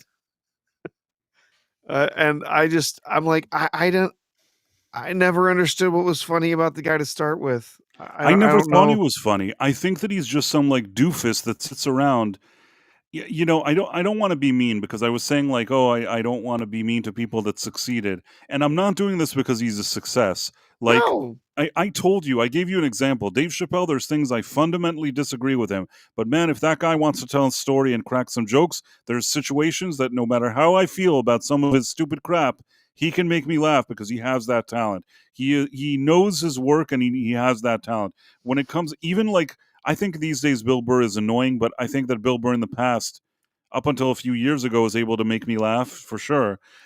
Theo Von, I look at him and he just has this confused look on his face. In his interviews, he just looks like he's a confused person sitting there just chuckling and like giggling or something. I've never understood what it is about him. I kept saying to myself, maybe there's something really unique about him, and you don't get it. You don't get what's so special about it. Maybe his humor is so sophisticated that you don't even understand it. Maybe his personality is so bubbly that it's like going over your head. But at the end of the day, I think that the guy, he is what you think he is. Uh-huh. And I So I don't know if did he try to blame Israel for his poor set or something I today? don't know. So no idea. No, Bill Burr? No, I was talking about Theo Von. Oh, I think he Theo Von. blamed So Israel or yeah, I something. was I was just looking at some of the stuff from Theo Von, some of the reactions. So it was taped a special at the Beacon Theater in New York City. It reportedly went very poorly, according to multiple audience reports and social media reactions. The taping was described as chaotic, with Vaughn struggling on stage, restarting his set multiple times, and even asking audience members to be removed. Attendees expressed disappointment, with some saying it was the worst comedy set they had ever seen, and that about a third of the audience left early in his set. Critics and fans noted that Vaughn appeared highly anxious, had several false starts, and did not have his full set memorized, leading to a highly choppy and disjointed performance. Oh, jeez. Sounds like maybe he might have been maybe tweaking on something a little bit. Like if Nothing he would was surprise me if at he this was point. that disorganized. I don't know. I don't know if he's known to be an abuser of certain things. I don't know, but anyway, uh wow. Yeah. I've never Um seen how sometimes on YouTube Shorts, if there's a funny comedian, people are going to share some of his stuff. Never have I seen anything that anybody's like, look at this funny Theo Von joke. I've never run into that. I no. only from time to time see him like in an interview with a person, and usually you see like the celebrity or whatever it is talking, and he has this kind of like stupid, grin on his face. And that's it. That's all I can describe it as. Like I said, I keep saying maybe there's something I don't see here, but I'm beginning to suspect that what you see is what you get. And I mean, needless to say, I think that, if your set didn't go well, I don't think that Israel came and wrote a poor set for you. You know what I'm saying? I understand that that's become like an umbrella excuse for stuff like, Oh yeah, for you all the know, groypers, yeah. my Oh, dog ate my homework type of thing, but I don't know, man.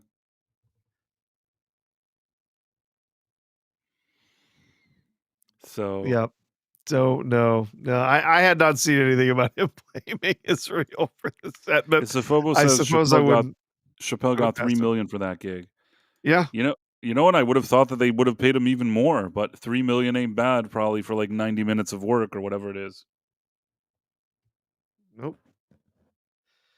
Yeah, man, Bill Burr, jeez. Yeah, what an absolute collapse of a comedy career, man. He used to be so funny. Oh, let's see what he said. Let's see what he said.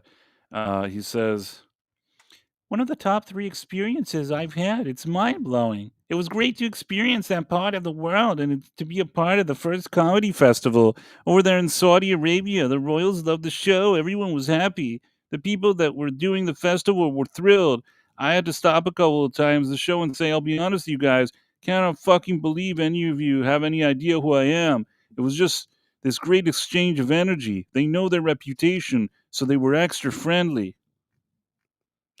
They were extra friendly because they would probably be beheaded if they didn't, uh, you know, Yeah, cheer there was something else that he properly. was saying, like, there was some other, something that he's like, here.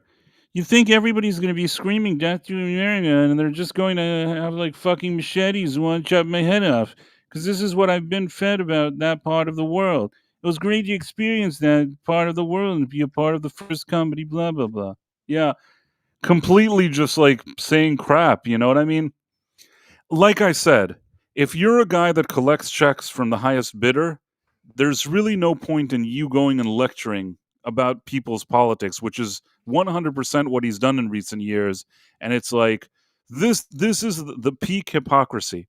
If all Bill Burr ever did was he gets on the stage and tells some funny jokes and leaves, and you say he went to Saudi Arabia, they paid him money, he did a set there, I understand that's his business. You know what I mean?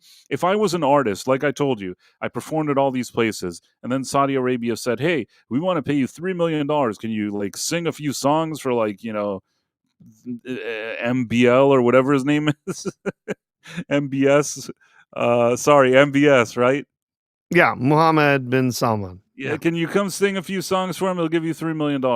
And if I'm the type of guy that doesn't lecture people about stupid crap all the time, and I was just sticking to making music, and I had fans, be like, yeah, whatever. I'll go with you. I'll play. You want this song? Great, no problem. I can't hate on somebody if they're collecting a check, if for their job. It's just like, how do you carry yourself, and do you lecture other people all the time? And if the answer to that is yes, better not to go there because you look like an idiot. Yep. And a lot of these And, people, I feel like a lot of these people, I have no right to ever speak about anything again. It's not only that; it's also, recently you had, thousands of people, in Hollywood signing some letter that was basically like cozying up to like, Hamas and things like that. And it's like, you can sign that letter, you can sign whatever you want. Don't bother me anymore with your weird crap. You know what I mean? Like, I don't want to hear about any movements. I don't want to hear about the current thing. I don't want to hear about your stupid political opinions and all that stuff. It's like, what again, it turns out that Ricky Gervais's speech that day, one of the most important like pop culture speeches of the Mhm. past 10, 20 years. And I say that with no joke. You keep going back to it, and he explained every single thing that was wrong with that system, and time again you see that over and over again. Mhm. Yeah. And from what I recall, everybody at home was laughing, but they weren't laughing. Yeah. We got a Rumble rant from Istphobos. I think it points out everything about Bill Burr pretty well there. Oh, I probably stepped away for a second. No, I'm Yep. here. I'm trying to Oh, find this okay. thing. Yeah. Yeah, None- Istophobos, sorry, Bishop Judas said Pete Davidson going to the festival was odd considering his dad died on 9/11. Very strange, yeah. Very odd. Yep. Istophobos, Burr's humor was pointing out hypocrisy and stupidity. Once he saw he was a stupid hypocrite, it stopped being funny. Yeah. Yeah. Funny how that works. Listen, all these people can have whatever opinions they want, but it's this hypocrisy that I don't like. And honestly, I've said this before. I actually, spend time in Hollywood working with some studios in different situations, and I myself saw a lot of hypocrisy. I saw the kind of things that they preach, and I saw how they act, and how they act and what they preach are two very different things. So for me, this has always been something that I felt personally. I saw it and I felt it, and it annoys me. And that's why, even without seeing all these people and all these annoying people, I've always had this sentiment. But over time, it's just like they keep highlighting it over and over again. Yep. Yep. I've told you this before. Yeah. I can understand that people look at the conflict in the Middle East and they don't know how to feel about it, and I can understand that people feel different ways about it, especially since they don't live there and they don't fully understand conflicts and they don't really know all the details, a lot of them. And I can understand looking at it from far away, not knowing too much, seeing certain things and certain images, feeling certain ways. Uh, I can understand that, but I always told you that, just like with Ukraine, and I say this many times, just like with the Ukraine and Russia thing, just like with that one, if you're not from there, if you haven't spent a good amount of time there, and you don't really understand all the ins and outs of it, you don't have the full context of anything that's happening. And these celebrities, these guys that are signing letters and preaching and whatever it is, whatever that current thing is that they're peddling, it could also be those kind of tea rights and me this movement and all that. Whatever it is, all those stupid, the Floyd festivals, whatever it is that they're pushing at that moment. 99% of the time it comes off as these kind of detached people sitting in the biggest bubble in the world with all their millions of dollars, drinking like these kind of, soy lattes, and making declarations and talking about stuff. It just annoys me. It's like, you guys are stupid, you don't know anything. It's best that you just appear in your movie and just shut up. Like, it's just exactly what Ricky Gervais said. And he knows how good that speech is. Sometimes when somebody does something stupid, he actually like brings a quote from his own speech and he says, "Oh, they never listen," or things like that. Like, he revisits that from time to time. He knows that was a slam dunk speech. Most of you have less education than Greta Thunberg. Right. It's just that it was amazing. It was so good. But NMNM, has Price ever met Bill Burr? The voice for him is coming from somewhere deep. I Yes. actually have met Bill Burr, and I've probably mentioned this on this stream before. I hung out with him for about, let's say 30 minutes. Basically, it was like me, Bill Burr, and another person, and we hung out for about 30 minutes. Can't give any more information. Probably shouldn't have even said that. I may have mentioned it before, but can't really say anything more about that. Yep. But that did happen. So yes, I don't know if it comes from somewhere deep.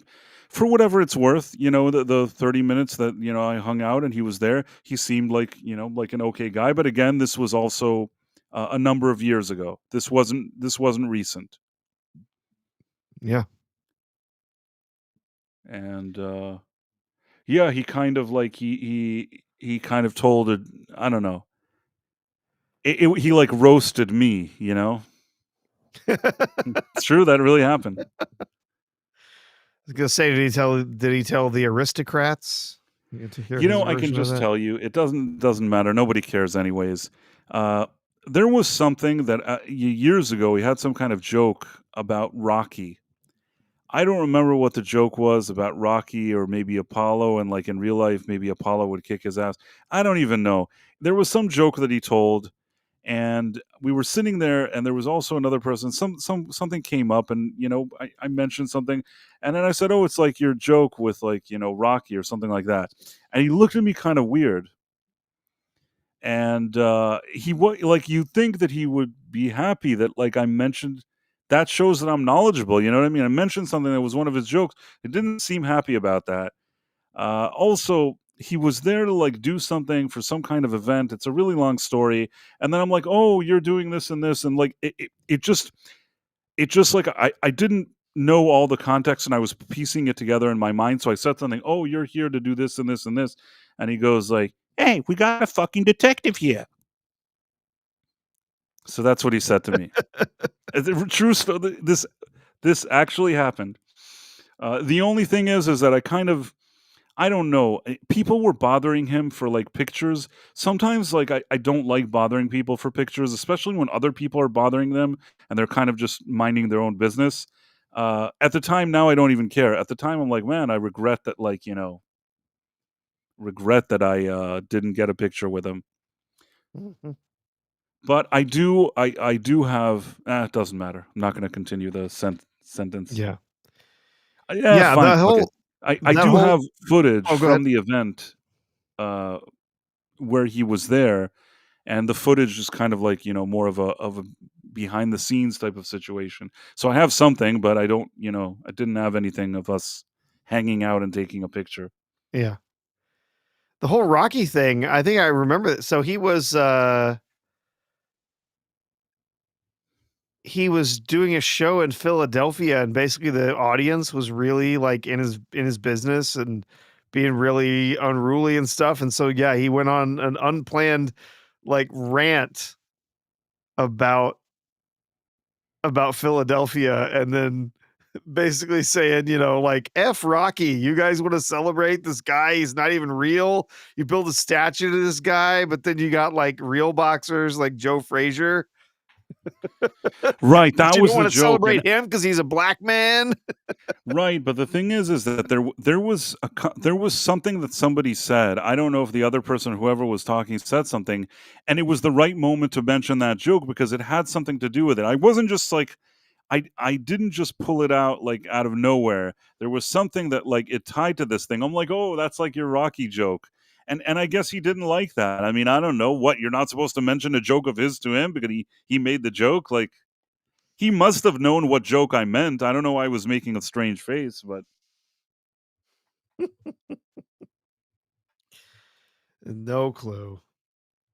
in any case, No he clue. was a character, yeah, like, the one thing I'll give him is that, like, when he was talking, he very much felt like the guy that you later see on stage. He had this kind of whatever the attitude was, it's not like when the camera is not there, he suddenly speaks in a British accent, is, like, all fancy and, like, eats Grey Poupon. He exactly seemed like the guy that's on stage with, like, all the intensity of whatever he is. That's the way he acted when, like, when I, sat there. So make of that what you will. Hey, I don't know what you're doing calling me out like that. When I'm not on stream, I do speak with a British accent and eat Grey Poupon. It's delicious. Do you talk about the London synagogue attack? Is that too grim? People were rioting after one of theirs That's killed too. Yes. Yeah, that's The thing really, is, really dark, really sad. it's very dark and it is very bad. I will say, I don't know much about this Tommy Robinson guy. I admit it. I don't live in England. I don't know what the background of this guy is. Some people think different things about him, and I don't really know what to say. But I will say that the second this thing happened today, he was very vocal, and he said, to Keir Starmer, he was replying to his stuff. He's like, "You did this. You're giving legitimacy to this behavior. You keep bowing down to this type of behavior, and this is what we're seeing now." Because, like, Keir Starmer was coming out and saying, like, "Oh, like, I'm so worried, like, concerned about what's happening." It's like, dude, you're not concerned about anything. And a lot of people were saying that. I saw, like, a rare moment of backlash where people are just telling him, You've allowed this situation to happen." And yeah, I mean, I can't really understand why in England they're letting this happen. I understand that the elected officials, they're worried about their jobs or whatever it is and their job security, and they think that the only way is to, like, bow down to these, situations and things. But surely there must be somebody somewhere that feels differently. You'd think somebody in England would feel differently, or somebody would elect people that would feel differently. It surprises me that no measures are taken to try to stop any of this. Yeah. They're enabling this. That's what I'm saying. They are exactly. They are enabling it. They are not only allowing many of these people to come into the country, they are by the way that they are implementing different policies, they are encouraging them to continue to be more and more outwardly, anti-Semitic, frankly. And it is not surprising at all. Obviously, Yom Kippur is the holiest day on the Jewish calendar. They spend the day in prayer. They spend the day fasting. It is one of those high holy days. I have had to excuse students from class so that they could be in observance of Yom Kippur. It is a very important day for the Jewish religion and for those who are observant of their practices. So to have an attack like that happening there is horrifying. And actually, I read there were some tweets that I saw earlier today from people, Jews in London, talking about the attack, talking about how affecting this was for them. And one of them was talking about, maybe I can find it. It was really just very, very honest. You could really feel the hurt and everything that was, going on there. Come on, not finding it. But yeah, it's essentially just saying, this was an act of terrorism. This was not just, some random violence or something. This guy specifically targeted, Jews, coming in for religious services. They weren't doing anything other than just coming in to pray, and they were violently attacked by this man. And now it's just terrifying for all of the Jews in London, in all sorts of different areas of the UK. And basically it was, in this article, and if I could find it, where'd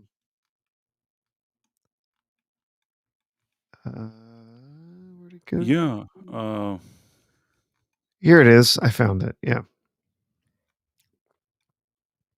We don't have to read all the way through it. Just we were asked about it and we're talking about it. So it's just talking about having sat in the Yom Kippur services, and he was a friend sitting next to me said, I reckon Jews have 10 years left in this country, talking specifically about the UK.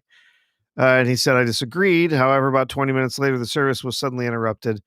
A synagogue security official went up to the Bima and said there had been a major incident in the north and they were locking down the synagogue. There was a buzz of fear. Children's services were canceled. We were not to leave. So, my friends looked at me and said, you see what I mean? 10 years, right? Talking about this kind of thing. They're not saying they're not going to try this guy or anything like that, but for this to be essentially allowed to be tolerated for now, these Jews practicing their faith in their own, quiet way, to be attacked and, violently, 2 of them murdered, threatened, all of these things happening. Like, it's crazy that that's happening in a in a I Western will say country this. like that. I've seen so many videos also that like these kind of pro-Palestinian whatever, they're like rioting and things like that even before today. And then you see a Yeah. police officer, like they keep trying to tell people that are either, Christian from England or Jewish, like that are passing by. They're like, no, don't upset them. Don't upset them. I've seen that on multiple videos that always like, you think that the people that are walking by and minding their own business, They should be the one the police are protecting. But I've seen a number of videos. I don't know if it's representative of what's happening, but I suspect it is, that they're always trying to, you don't want to upset them. It's like, why? Yeah. Who do you not want to upset? If there's people rioting here and causing problems, they're your problem. Those are the people that you should be focusing on, not people walking by, and I've seen in the case that, I don't know, a Christian guy was saying, oh, like yelling at them, and they like arrested the Christian, like white guy. You know what I mean? I've seen that. I've seen like a Jewish person that are like, oh, you're too Jewish to be hanging around near this riot. You should leave. And like, all this is just so bizarre to me. Just, you think you're a police officer and you see this rioting, and these people, it's not in good faith, this rioting. Don't be confused with all of this stuff. A lot of these rioters, especially those kind that are causing those specific problems, it's not in good faith. And that the police keep trying to bow down to them and appease them, along with Starmer and all those guys like around him. Yeah, I mean, they're destroying their own country. I don't know what they need to do to fix that, or they even can at this point. But this situation that they don't even care, and they're not stopping these riots or these people from causing the damage they do, they're enabling them. It's no wonder that the next step is somebody's like, hey, I can do even more. I can be even more violent. Yeah. Yep. And Well- and the final thing is, Starmer, he's like, oh, he kisses eye. I mean, again, I don't know. He kisses ass to all this kind of like, Palestine, all those movements. He's sitting around making these Absolutely. speeches. Of course they feel emboldened. Starmer and the Labor Party, they are beholden to the World Economic Fund, the WEF, who are pushing for all of these wild globalist policies. Let all of these people in, let all of these things in. So we're gonna change the demographics of your country. We're going to allow all of these different groups to repopulate in different areas, and then we're going to start installing other things like, for instance, we've seen in unfortunately now happening in the UK, where they're implementing digital ID. They're implementing all of these different rules for what you can say and do on the internet, and how they're allowed to spy on you, essentially, on every activity that you take on the internet. Pretty soon that digital ID is going to turn into actually tracking literally everything you do on the internet using that digital ID. They're going to start implementing other things like social credit scores.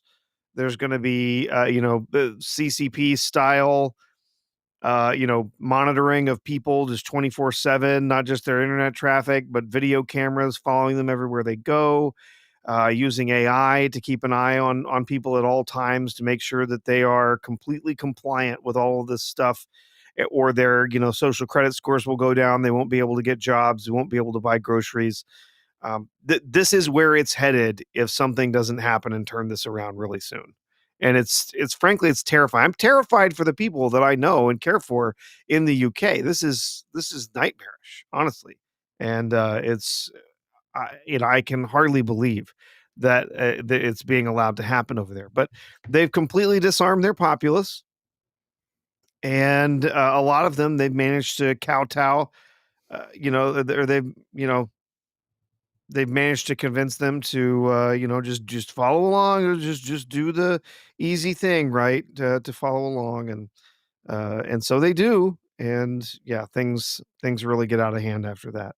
We got a couple of super chats going on over on YouTube, Price. I'll We get should to take them. a I look at just that. want to say, Kayla Yeah. Levine says the NHS in England wrote an article about how marrying your first cousin is good for family relations. There was They something like did. that, and then they tried to delete it or something. Yeah. They literally wrote an article about, oh no, it's totally okay to marry your cousin. Insane. Oh, well, it's good for interfamily relations or whatever. Yeah, there's a risk of genetic defects and all of these things, but totally okay if you do that. I mean, completely insane. Completely insane. I want to share the super chats. Hold on one second. All right.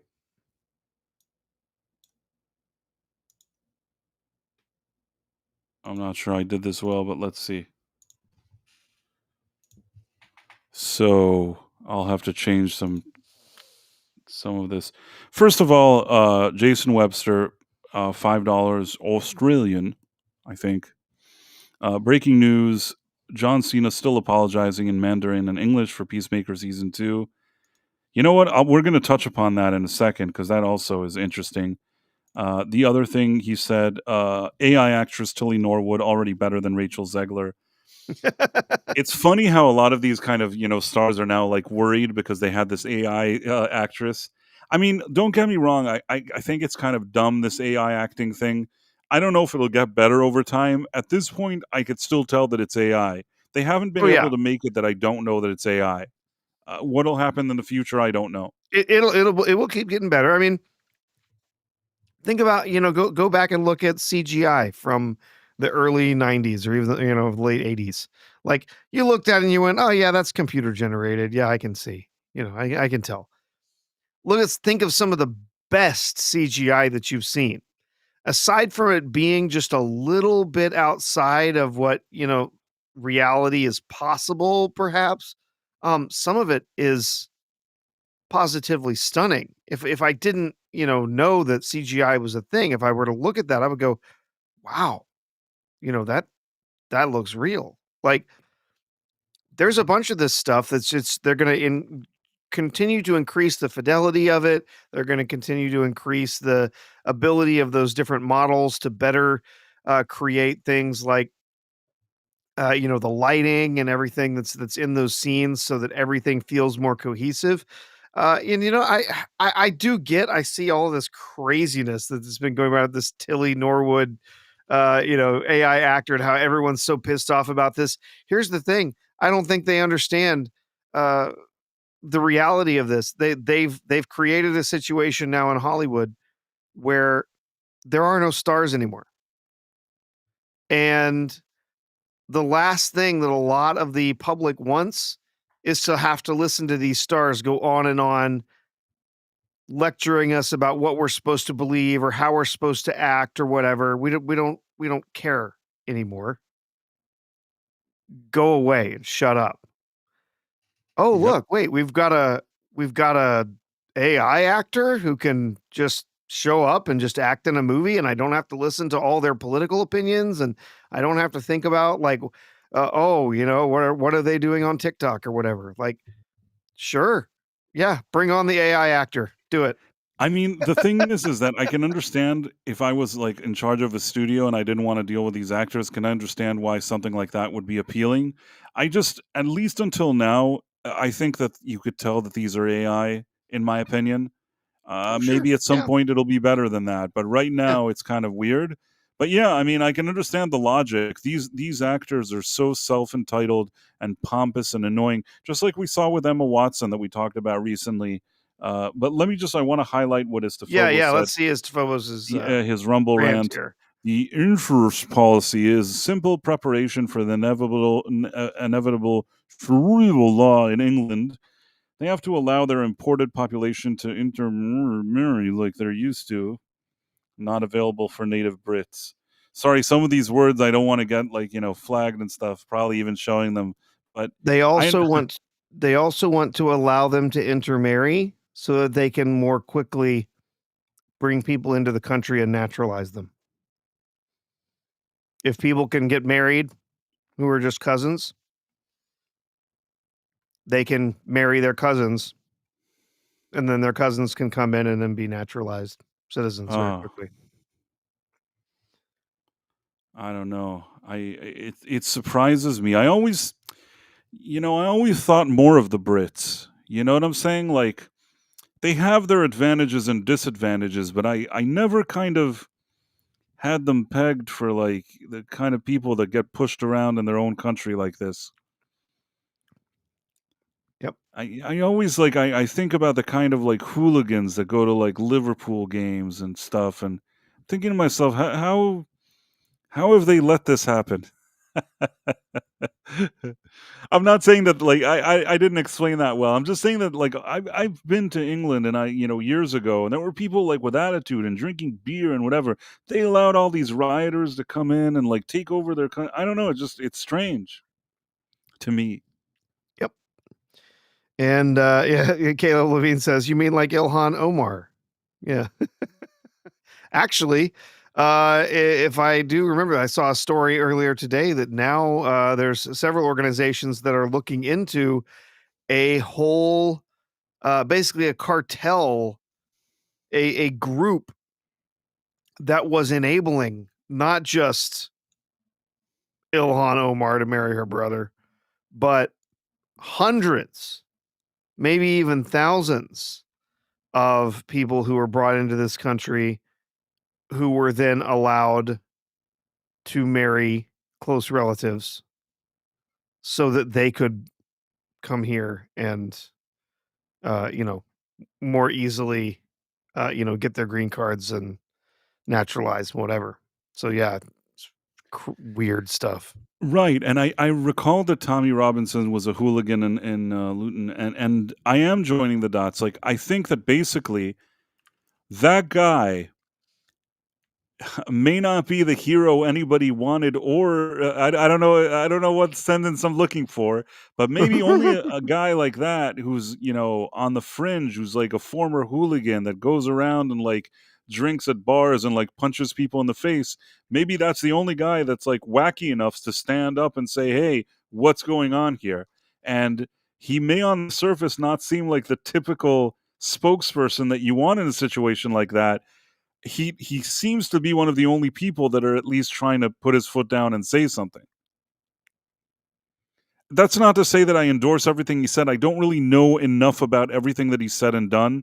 I can't say that this is a guy that like I'm 100% like putting all my chips on, but I'm just saying that it's interesting that maybe a guy like that who's not your mainstream type of guy is the only one that's willing to say and do it, even if he himself is, a bit out there, I guess.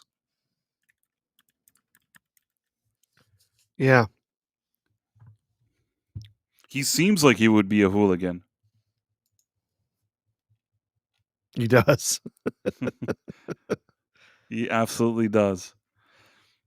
And yeah, Elon Omar, we've been hearing stuff about her for years, with her brother and all that stuff. If there's any truth to that, if anybody could prove anything, then, I don't know, like, shouldn't there be a way to prove this? Well, there's been a few efforts. Essentially, I've seen some of the proof, quote unquote, that that they are related, potentially brothers.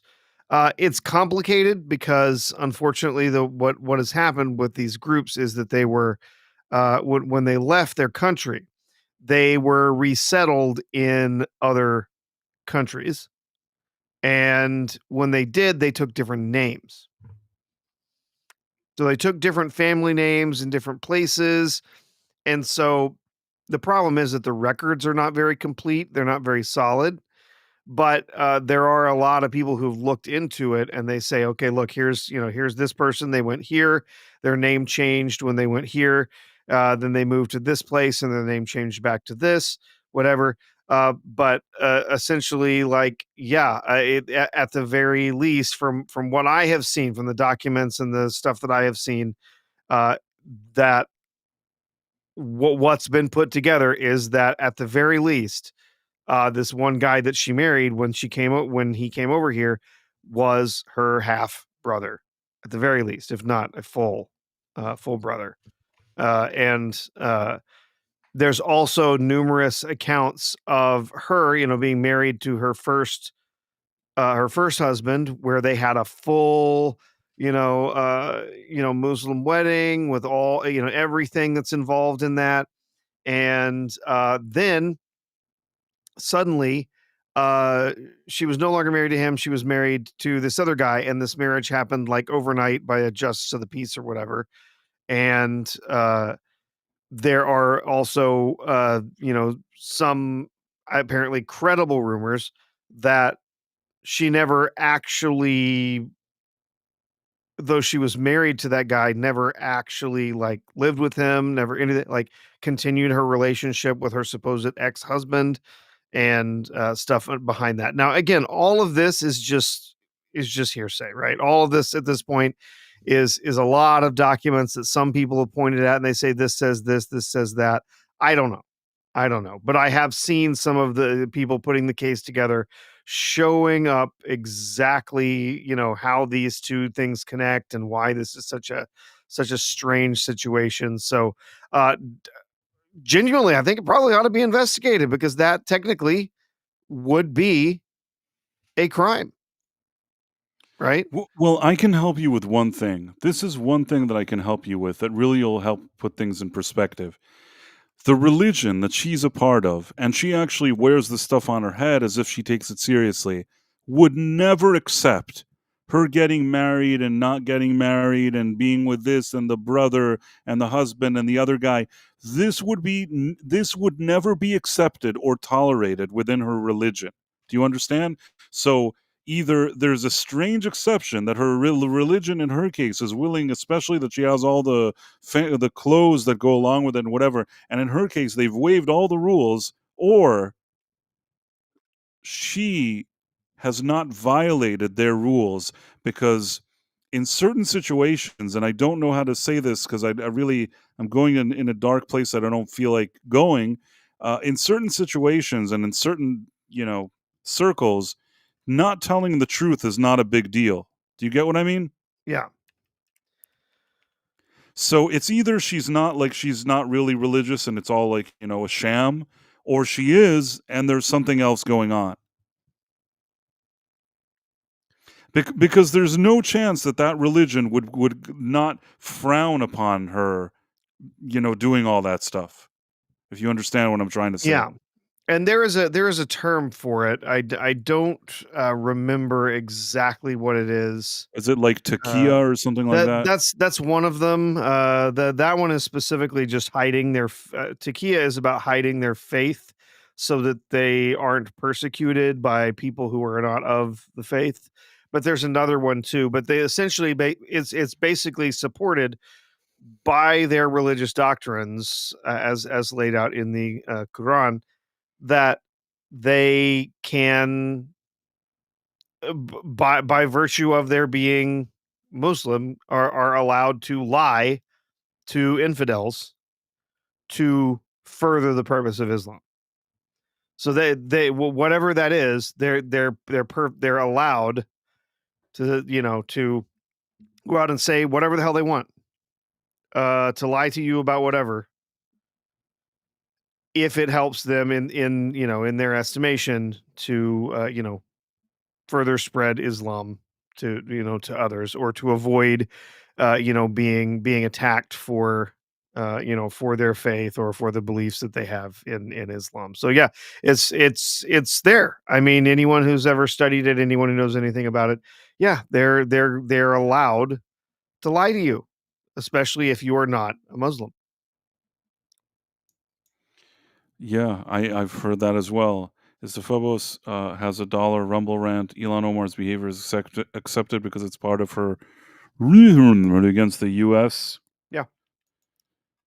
Yeah, I mean, all I'll say is that whatever it is that's going on there, it wouldn't generally be frowned upon. So that's why I tend to think it's that thing that you were saying is, Professor.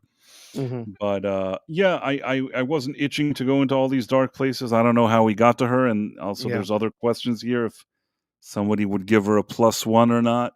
Yeah. Not my scene specifically. I don't No, know. thanks. Oh, let's go talk about James Gunn. I mean, sorry, James Gunn. James Gunn, yeah. Let's talk about it.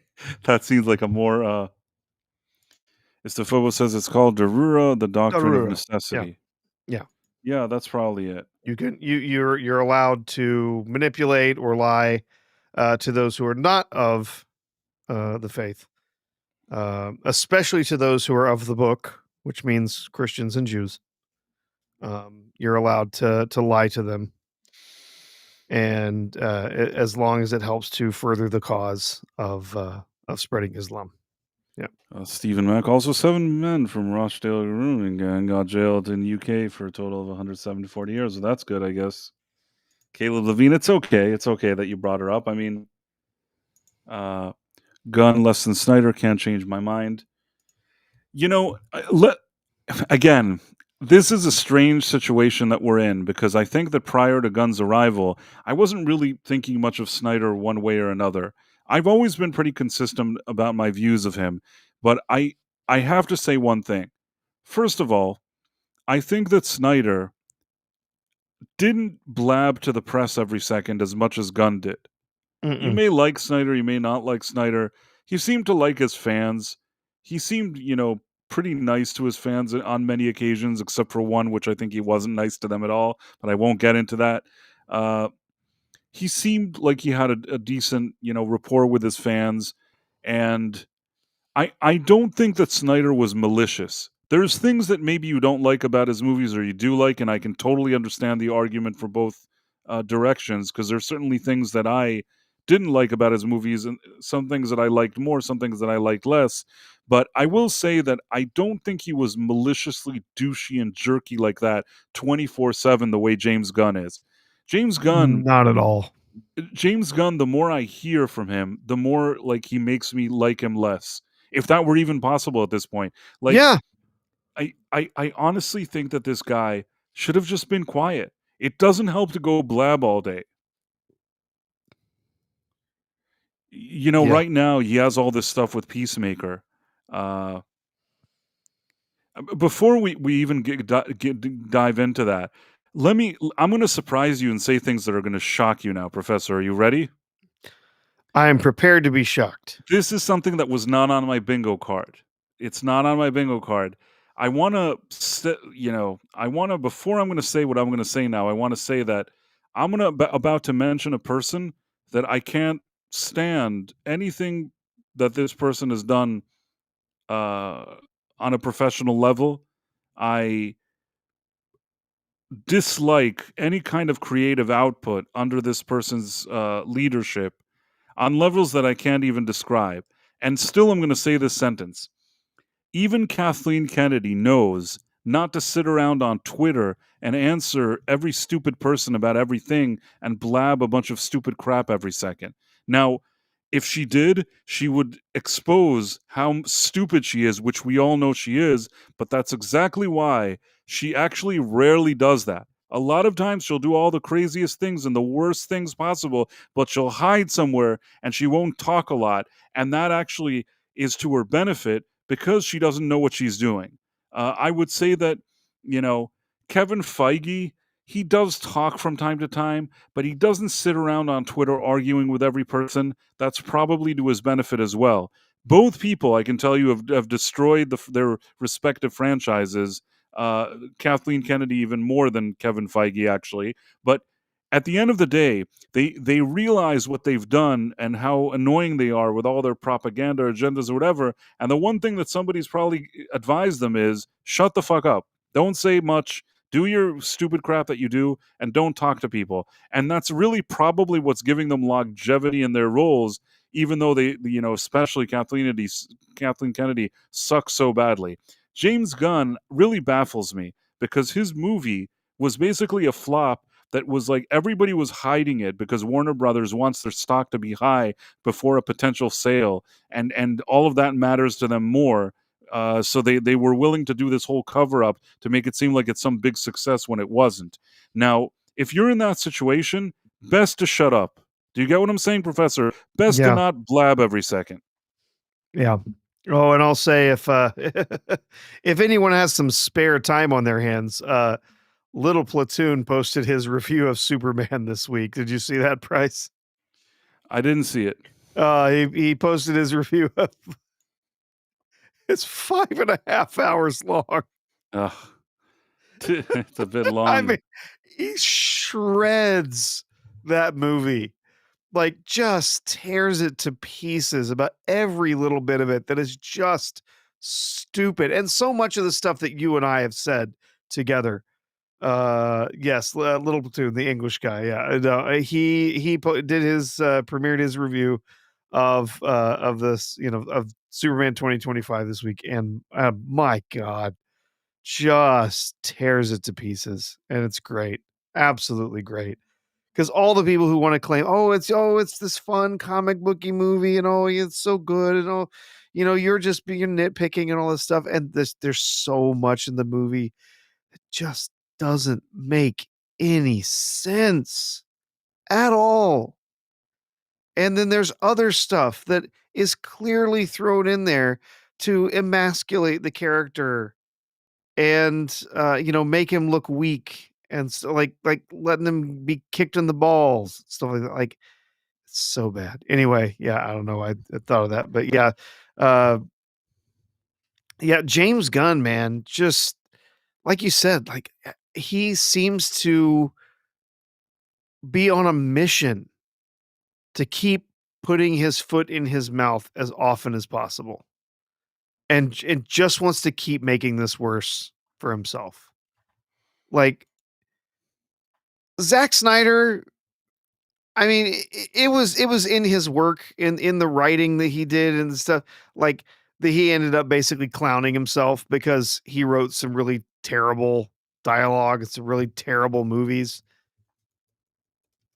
But Gunn seems insistent on going out in front of people on interviews or even worse on things like social media and just showing us all just how stupid he really is.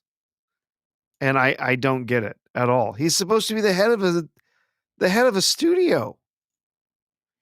He doesn't He act like it. He's not acting like an executive. As much as and again, you will never hear a good word said that I have to say about Kathleen Kennedy. What I'm saying now is not even a compliment. It's like the minimum survival instinct of a slippery executive like Kathleen Kennedy.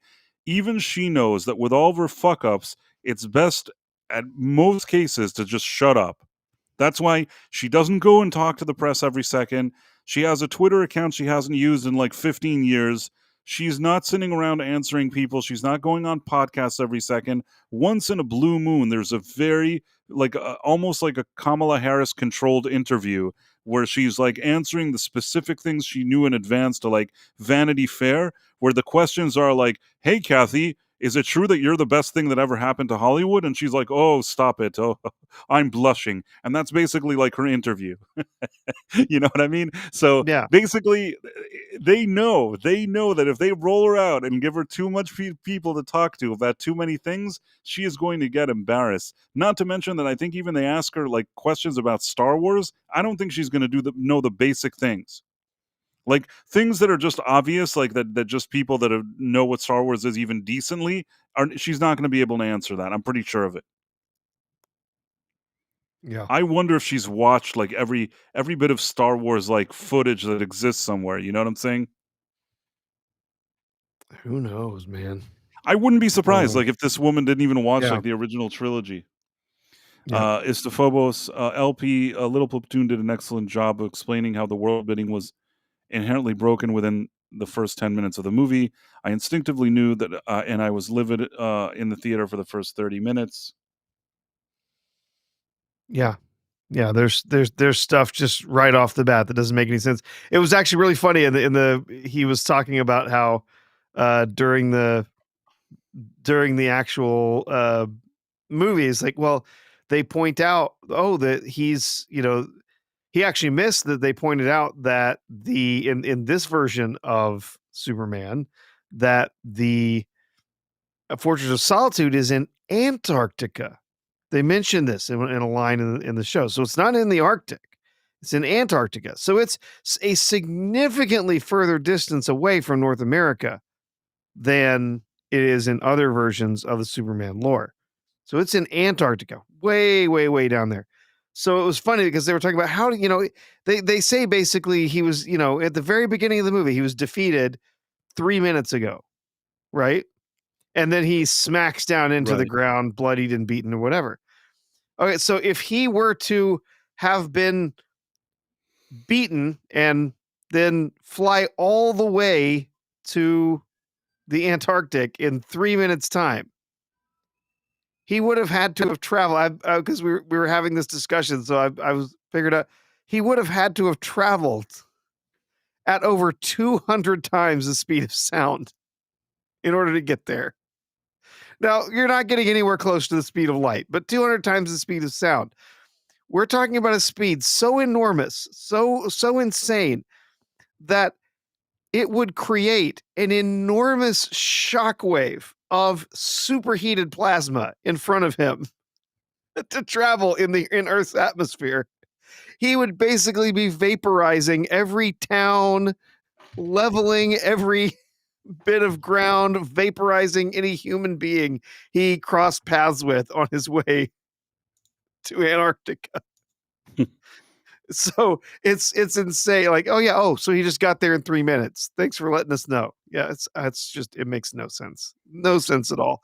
And that's not even close to the worst thing that they do in the movie. That was another one. Another thing he pointed out was the stupid Minecraft river that's in the anti-proton river or whatever. It's like, wait a minute. If that's like antimatter, like if he touched that, he would just explode. It doesn't make any sense.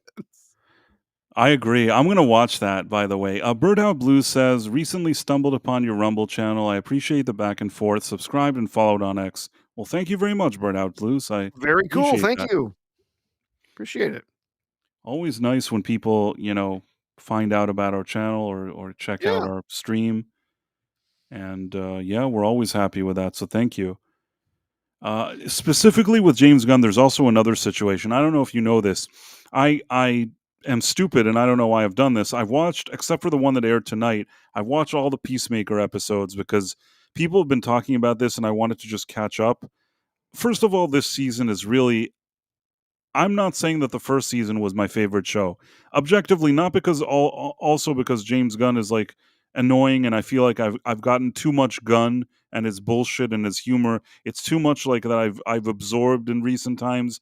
But I'll just say, even regardless, if I compare season 2 to season 1, I think it's a real downgrade in quality. Season 1, you like it, you don't like it. It had its own thing. It did whatever it did. It wasn't something that I sat around thinking too much about, but I was able to watch it. And I'm like, fine, this is okay, I guess. Season 2, less than that. And a lot of just time wasting. And if you really zoom out and think about it, just people like jerking around, like it's the multiverse nonsense. It's just so annoying. And really, I'm not enjoying it. Do you have any idea what the twist is? Did you know about the recent developments on this show, Professor? I have, because I was reading a couple of articles about it earlier. In fact, I've got one pulled up here if we want to talk about some of his more recent comments. A few Rumble. Yeah, he's got a couple of. So first of all, he says 3,000 miles per minute, 180,000 miles per hour, 7 times the speed of the Saturn V rocket. Yep. 3 times the speed of an asteroid would be going if it destroyed the Earth. Yeah, I mean, that kind of speed to travel from from one place to another in 3 minutes would be utterly devastating. It's insane. It's just ridiculous. So it all happened. You've said you've seen this. So let me see if I can find an image. I don't even want to get in trouble with stupid images, but here you go. I got. We can share this here. You got something? Okay. I would show the original article that this quote is from. Unfortunately, it's behind a paywall. I see. So okay. we can stick with the Park Place article that kind of calls out some little bits from it, but specifically, James Gunn is now attacking fans. Hooray, asshole! So I called some fans racist in a recent interview, admitting he has no oversight from WB and DCU projects. Of course, when in doubt, blame the fans. That's been Hollywood's favorite play for years. Now, every time a franchise stumbles or viewers push back, executives and creators deflect by smearing the audience as racist, sexist, or toxic. Now, James Gunn, the man at the helm of DCU, has joined the chorus. So that would be the reveal I think you're talking about here. He is, in fact, this world that he's been escaping to through the door, this alternate universe where he loves it there and everything's really cool and everyone thinks he's the best. That in fact this is their version, the DCU version of Earth X, which is a version of the United States, which is a mustache man version. Man version, yeah. It says in the GQ interview, again, it's paywalled, so can't really go to it. But Gunn addressed the reaction to Peacemaker season 2 and the alternate Earth twist. The reality that Cena and Peacemaker has been escaping to all season is actually Earth X, dominated by Mustache Man, and even includes fascist symbolism on the American flag. So, yeah. And of course, he never noticed any of this, right? Never noticed that there were no black people around. Never noticed any of these symbols anywhere else, even though you would imagine they would be everywhere, right? I understand there's one scene where he's like standing in front of a mural of the Mustache Man, and it's like, oh, I don't know how I never saw that before. What? My God. I mean, Yeah, Go the ahead. thing is that I understand that somewhere in the source material in the comics, Earth X existed, It does. but Yep. I think that, the introduction at this very time and the way they introduce it, I watched the episode in which this like twist discovery is made, and the way it's made is just really annoying because he has one of the black people on his team, and she arrives in this kind of alternate universe thinking that everything is great, and suddenly everybody sees that there's a black woman, and they're all kind of trying to corner her because it's like the worst thing that ever happened. And then that blonde lady that came from the regular Earth to try to get him back to go back to Earth, she tells him, "Don't you think there's something strange about this place? Like, have you seen even one person of color here? Even just this like term of like person of color." And like it just played out in a way that I found really annoying. And then he looks and he sees that it's like the mustache man Earth. I'm not saying that this isn't like a storyline you can explore, but this show until now, every episodes there's 70 jokes that are like these kind of very pervy, sexual things every 5 seconds. The comedy sometimes, like I feel like it's trying maybe too hard. I don't really know how to explain it. It's not. A lot of these jokes and things don't really land. There's no real suspense. He's been going in and out. Oh, I'll go to this universe. I'll go to that universe. I don't want to be in this universe. I don't want to be in that universe. A lot of just jerking around. I've already watched like 6 episodes, and it's 6 episodes of jerking around. Also, at the end, James Gunn could bring this punchline of look at this Earth, in this kind of like istophobic setting, and very much feels like a wink to what he believes is happening in society. Do you get what I'm trying to Absolutely. say? Yeah, yeah, and sometimes there's literally jerking around. Okay. That's true too. Yeah. So here's the quote. So it said, instead of acknowledging some fans simply didn't like the direction, James Gunn went on the offensive, labeling them as racists. I have a few racists that have called me polarizing, but I'm okay with being polarizing and letting racist fall to the wayside. People have loved this episode the most, so it's exciting. Yep, they're racist because they didn't like your episode that was racist. I don't really understand it, but okay, sure. Whatever. I mean, listen, he Yeah. has the right to explore an idea like this, but the problem is that like he's so annoying, and this is what I think about James Gunn, and I said this in my review of Superman immediately. I understand that Platoon took like a long time to do his video, and I'm sure his 5-hour video. I'm going to watch it. I'm sure it's fantastic. I didn't have that luxury of preparing like a No. 5-hour video. I had to quickly do a review when I saw the movie, and I think in my review I said something. I said that James Gunn is like he's woke, but he does it in this kind of more clever way. A lot of times what you have is in Hollywood is you have these kind of activists that want to be woke, but they don't have the minimum writing skills or competency to pull it off. I'm not saying that James Gunn is the best thing that ever happened. He's above average though. So in some cases he's able to weave it in and make it seem like it's a little more legitimate. The problem is that like we've seen so much crap like this over the past several years that even with his a bit more subtle, and I'm not saying very much more subtle, it's not, I wouldn't say it's nuanced, like mildly more subtle, I can still pick up on it in 2 seconds, and I think most people can too. And the fact that this whole season is built around like a storyline that goes nowhere for 6 episodes, only to build up that punchline at the end with istophobic whatever, I don't know. It feels It feels like he thinks he's super clever, and he's not as clever as he thinks he is. Yep. Yep. So, just kind of wrap up what we were saying here. Also, another part of the GQ piece talking about Gunn essentially was saying that he's got basically no oversight at all in running DC studios. He says, I can do whatever I want. I really do whatever I want with Peacemaker. And I mean, in one respect, I do whatever I want with anything because I'm able to make my own choices. I'm my own boss. Okay. Sure that's a good idea. Yeah. I mean, yeah, it's possible. It's like, you know, maybe he doesn't have any oversight because his thing is kind of crappy. The other thing, though, and this is something that I want to go back to, like talking about Snyder, that I keep thinking about. First of all, I have to say one thing. And for many years, I myself have criticized Snyder some decisions that happened in Man of Steel. If I were to be a little more fair with him, and whether he deserves it or not, I don't know. If I were to be a little more fair with him, he didn't write the screenplay for Man of Steel, from what I remember. No, he didn't. He didn't write it. So the thing is, and that movie actually was a production of Christopher Nolan, who brought in Snyder to direct it. Whereas Christopher Nolan also had like a, was like a driving force behind that movie. It wasn't that he wasn't existent there.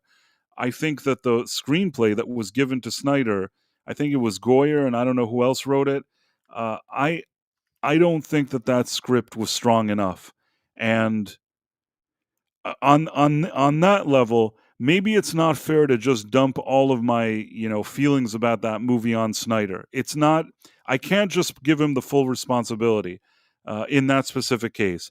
In Batman versus Superman, I believe he already has a story credit, so I give more responsibility to him there, and I can't like remove that. Even though I don't think he wrote the screenplay, I think he just kind of an outline for the story, and then whether Chris Terrio or whatever it is wrote it. Chris Terrio is a guy that I think he wrote Argo or something, and yeah, I mean that's fine for a docudrama story, whatever it is, about real world events that happened in the 70s. I don't know that makes him a good writer for Batman versus Superman. And I think that was part of the problem of that movie. Again, he still has a story credit, so you could put some of that on Snyder. For me, where Snyder proved that he's actually not a good writer on his own is actually Rebel Moon. And I think Army of the Dead, I believe he also... Yeah. Those were movies that you could tell that the more you leave him to his own devices with the writing, he really should probably not be in charge of writing. Yeah, Now, no. He should not be writing things on his own any more than George Lucas should. Right. I mean, what I will say, and I've always been consistent, and I think that, I've said it, even if you look at tweets of mine from like 2018 or whatever it is, I've been pretty consistent. I think that Zack Snyder, when I look at a movie like Watchmen, somebody gives him a screenplay, it's a decent screenplay, he directs the movie, it's a good movie. I think that that's a deal you can work out with Snyder. The problem is that people, I've said it before also, not everybody is Tarantino. Most people aren't Tarantino. Tarantino is an anomaly. Not every guy that can direct a movie is the best screenwriter. They made, to be fair, that same mistake with Patty Jenkins. She did Wonder Woman 1, and they're like, you're so great, why don't you write the screenplay for the second one? Well, you saw the screenplay for the second one. You saw how it looked. She didn't write the screenplay for the first one. Why they would let her write it for the second one, I don't know. Like, this is also another stupid thing that has to stop in Hollywood.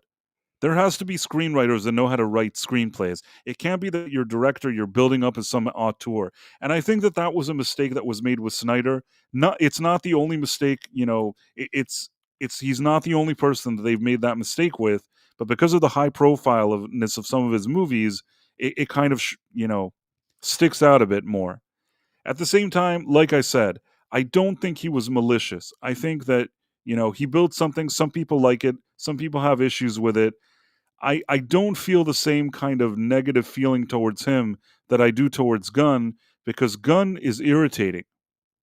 It's like he goes out of his way to be annoying.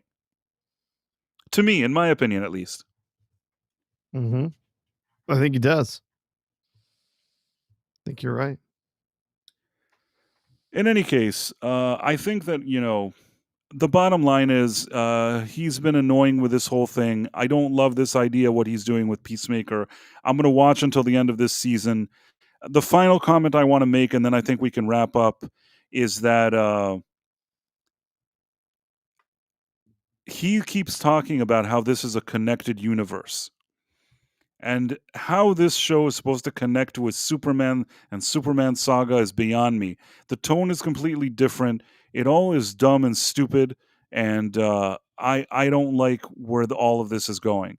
And the final thing I'll say is, I said this from day one. I said that he was woke, and people said that I was wrong. I said that this thing was stupid, and people told me it was the best thing that ever happened. I was right from day one, and everything I said was true. And now all the loud voices that were trying to protect him initially, a lot of them have silenced because there's nothing more to say. And I'm not saying that they have to maybe send me a nice message and say, hey, you know what? Maybe we were wrong and you were right, but my DMs are open if anybody wants to do that. In any case, Professor, I think that it's been a long day. Yeah. Do we happen to have the people that were here, like a list or something? Yeah, give me 2 seconds here. I'll get something for you. We've got our Adam Gray. He got the script and storyboards handed in for Watchmen. It's been downhill ever since. You know what? You need a guy that can be able to do that. He did fine in that movie. That's sometimes you got to know what your strengths are and what your weaknesses are. Professor, you sent me a thing here. On Rumble, we have Istophobos, Bingo Hasman, Phantom Monk, Double R Star, Elizabeth Quince, Radio Streamer, Sal the Hamster, Dude Bro Seth 420, Cheers, Empress and M. I think Reach'em 842. Nice to see you again. Gundam Zig, Urkel De Stefano, Birdhouse Blues. Yeah, and welcome Birdhouse Blues. Radio Streamer, I don't count. I just been lurking. Well, thank you. Hey there, Radio Streamer. Tomahawk says you and Gooch were probably the first ones to get it right. Gooch is a good guy. I do some streams with him occasionally. Known him for a long time. Super nice guy, Gooch. Just throwing that out there. All right. Well, if this will ever show up, do you have the YouTube people? I'm working. It's still processing. There we go. All right. So we had Ace Hanlon, Adam Gray out there modding for us. Backyard TARDIS stopped in for a bit. Bishop Judas, Caleb Levine, Kuna Ricci, Dave C, Air Cold De Stefano, Granola Grin, Hoot Owl, Istophobos, James Caserta, Jason Webster, Jonathan Conroy, Judge Death, Keely Chow, Mark D with a C, Mary White 2.0, who also gave us a mightily generous gift of those 50 memberships. Thank you so much. Mary White is awesome. Very I have kind always of you. liked Mary White, even before she gave that gift, and I was super happy that she was back. And the gift, it's just like, it confirms all these positive feelings that I've always felt. So thank you so much, Mary. We also have Mass Grave, Mur Rockstro, Nishi Does Gaming, Phantom Outsider, Piku, Six, Stephen Mack, Steve O'Coon, Tex Rogers, The Dead Man, Tim Hayes, Tomahawk 511, Waylon Bocephus, Yitis, and Zonar J5. So thank you all for hanging out with us this evening. Good to see everyone over here on YouTube. Great to see all of you hanging out with us over on Rumble. So many of the regulars being here. Thanks for all the super chats and for all the memberships. Thanks for all the Rumble rants. All very kind, and we just appreciate your continuing to join us and continuing to participate in the stream. We greatly enjoy it. Absolutely. And on that very positive note, I want to thank everybody here that came to hang out with us. We had a really nice turnout on both platforms, generating a really nice audience. And we're always very grateful for that. Thank you all for hanging out with us. Today was Thursday, so we'll see you all here on Tuesday, every Tuesday and Thursday at 11:45 p.m. Eastern. Yep. The Night Owl. with myself and with Professor R2. And yeah, I guess if there's nothing more, Professor, I think we can Well, sign off. I would just say, come on over and join us over on B-Roll Stage tomorrow for B-Sides, Fridays at 9 p.m. Eastern, hanging out. We're going to be watching, we're gonna be watching I forgot, the Bela Lugosi movie, I think, Voodoo something. I don't know. Adam can tell us, but yeah, we're gonna be watching that tomorrow night, hanging out, doing some live riffing and so on. A bunch of horror movies and stuff. A bunch of different, horror luminaries that we'll be spending some time talking about during the month of October. So it'll be fun. All right, you guys check that out. That's a really good show. I was on it recently and it's great, and you guys should check it out. And on that wonderful note, I'm going to wish you all a great night, and we'll see you all here on Tuesday. Take care, everyone. Have a great weekend.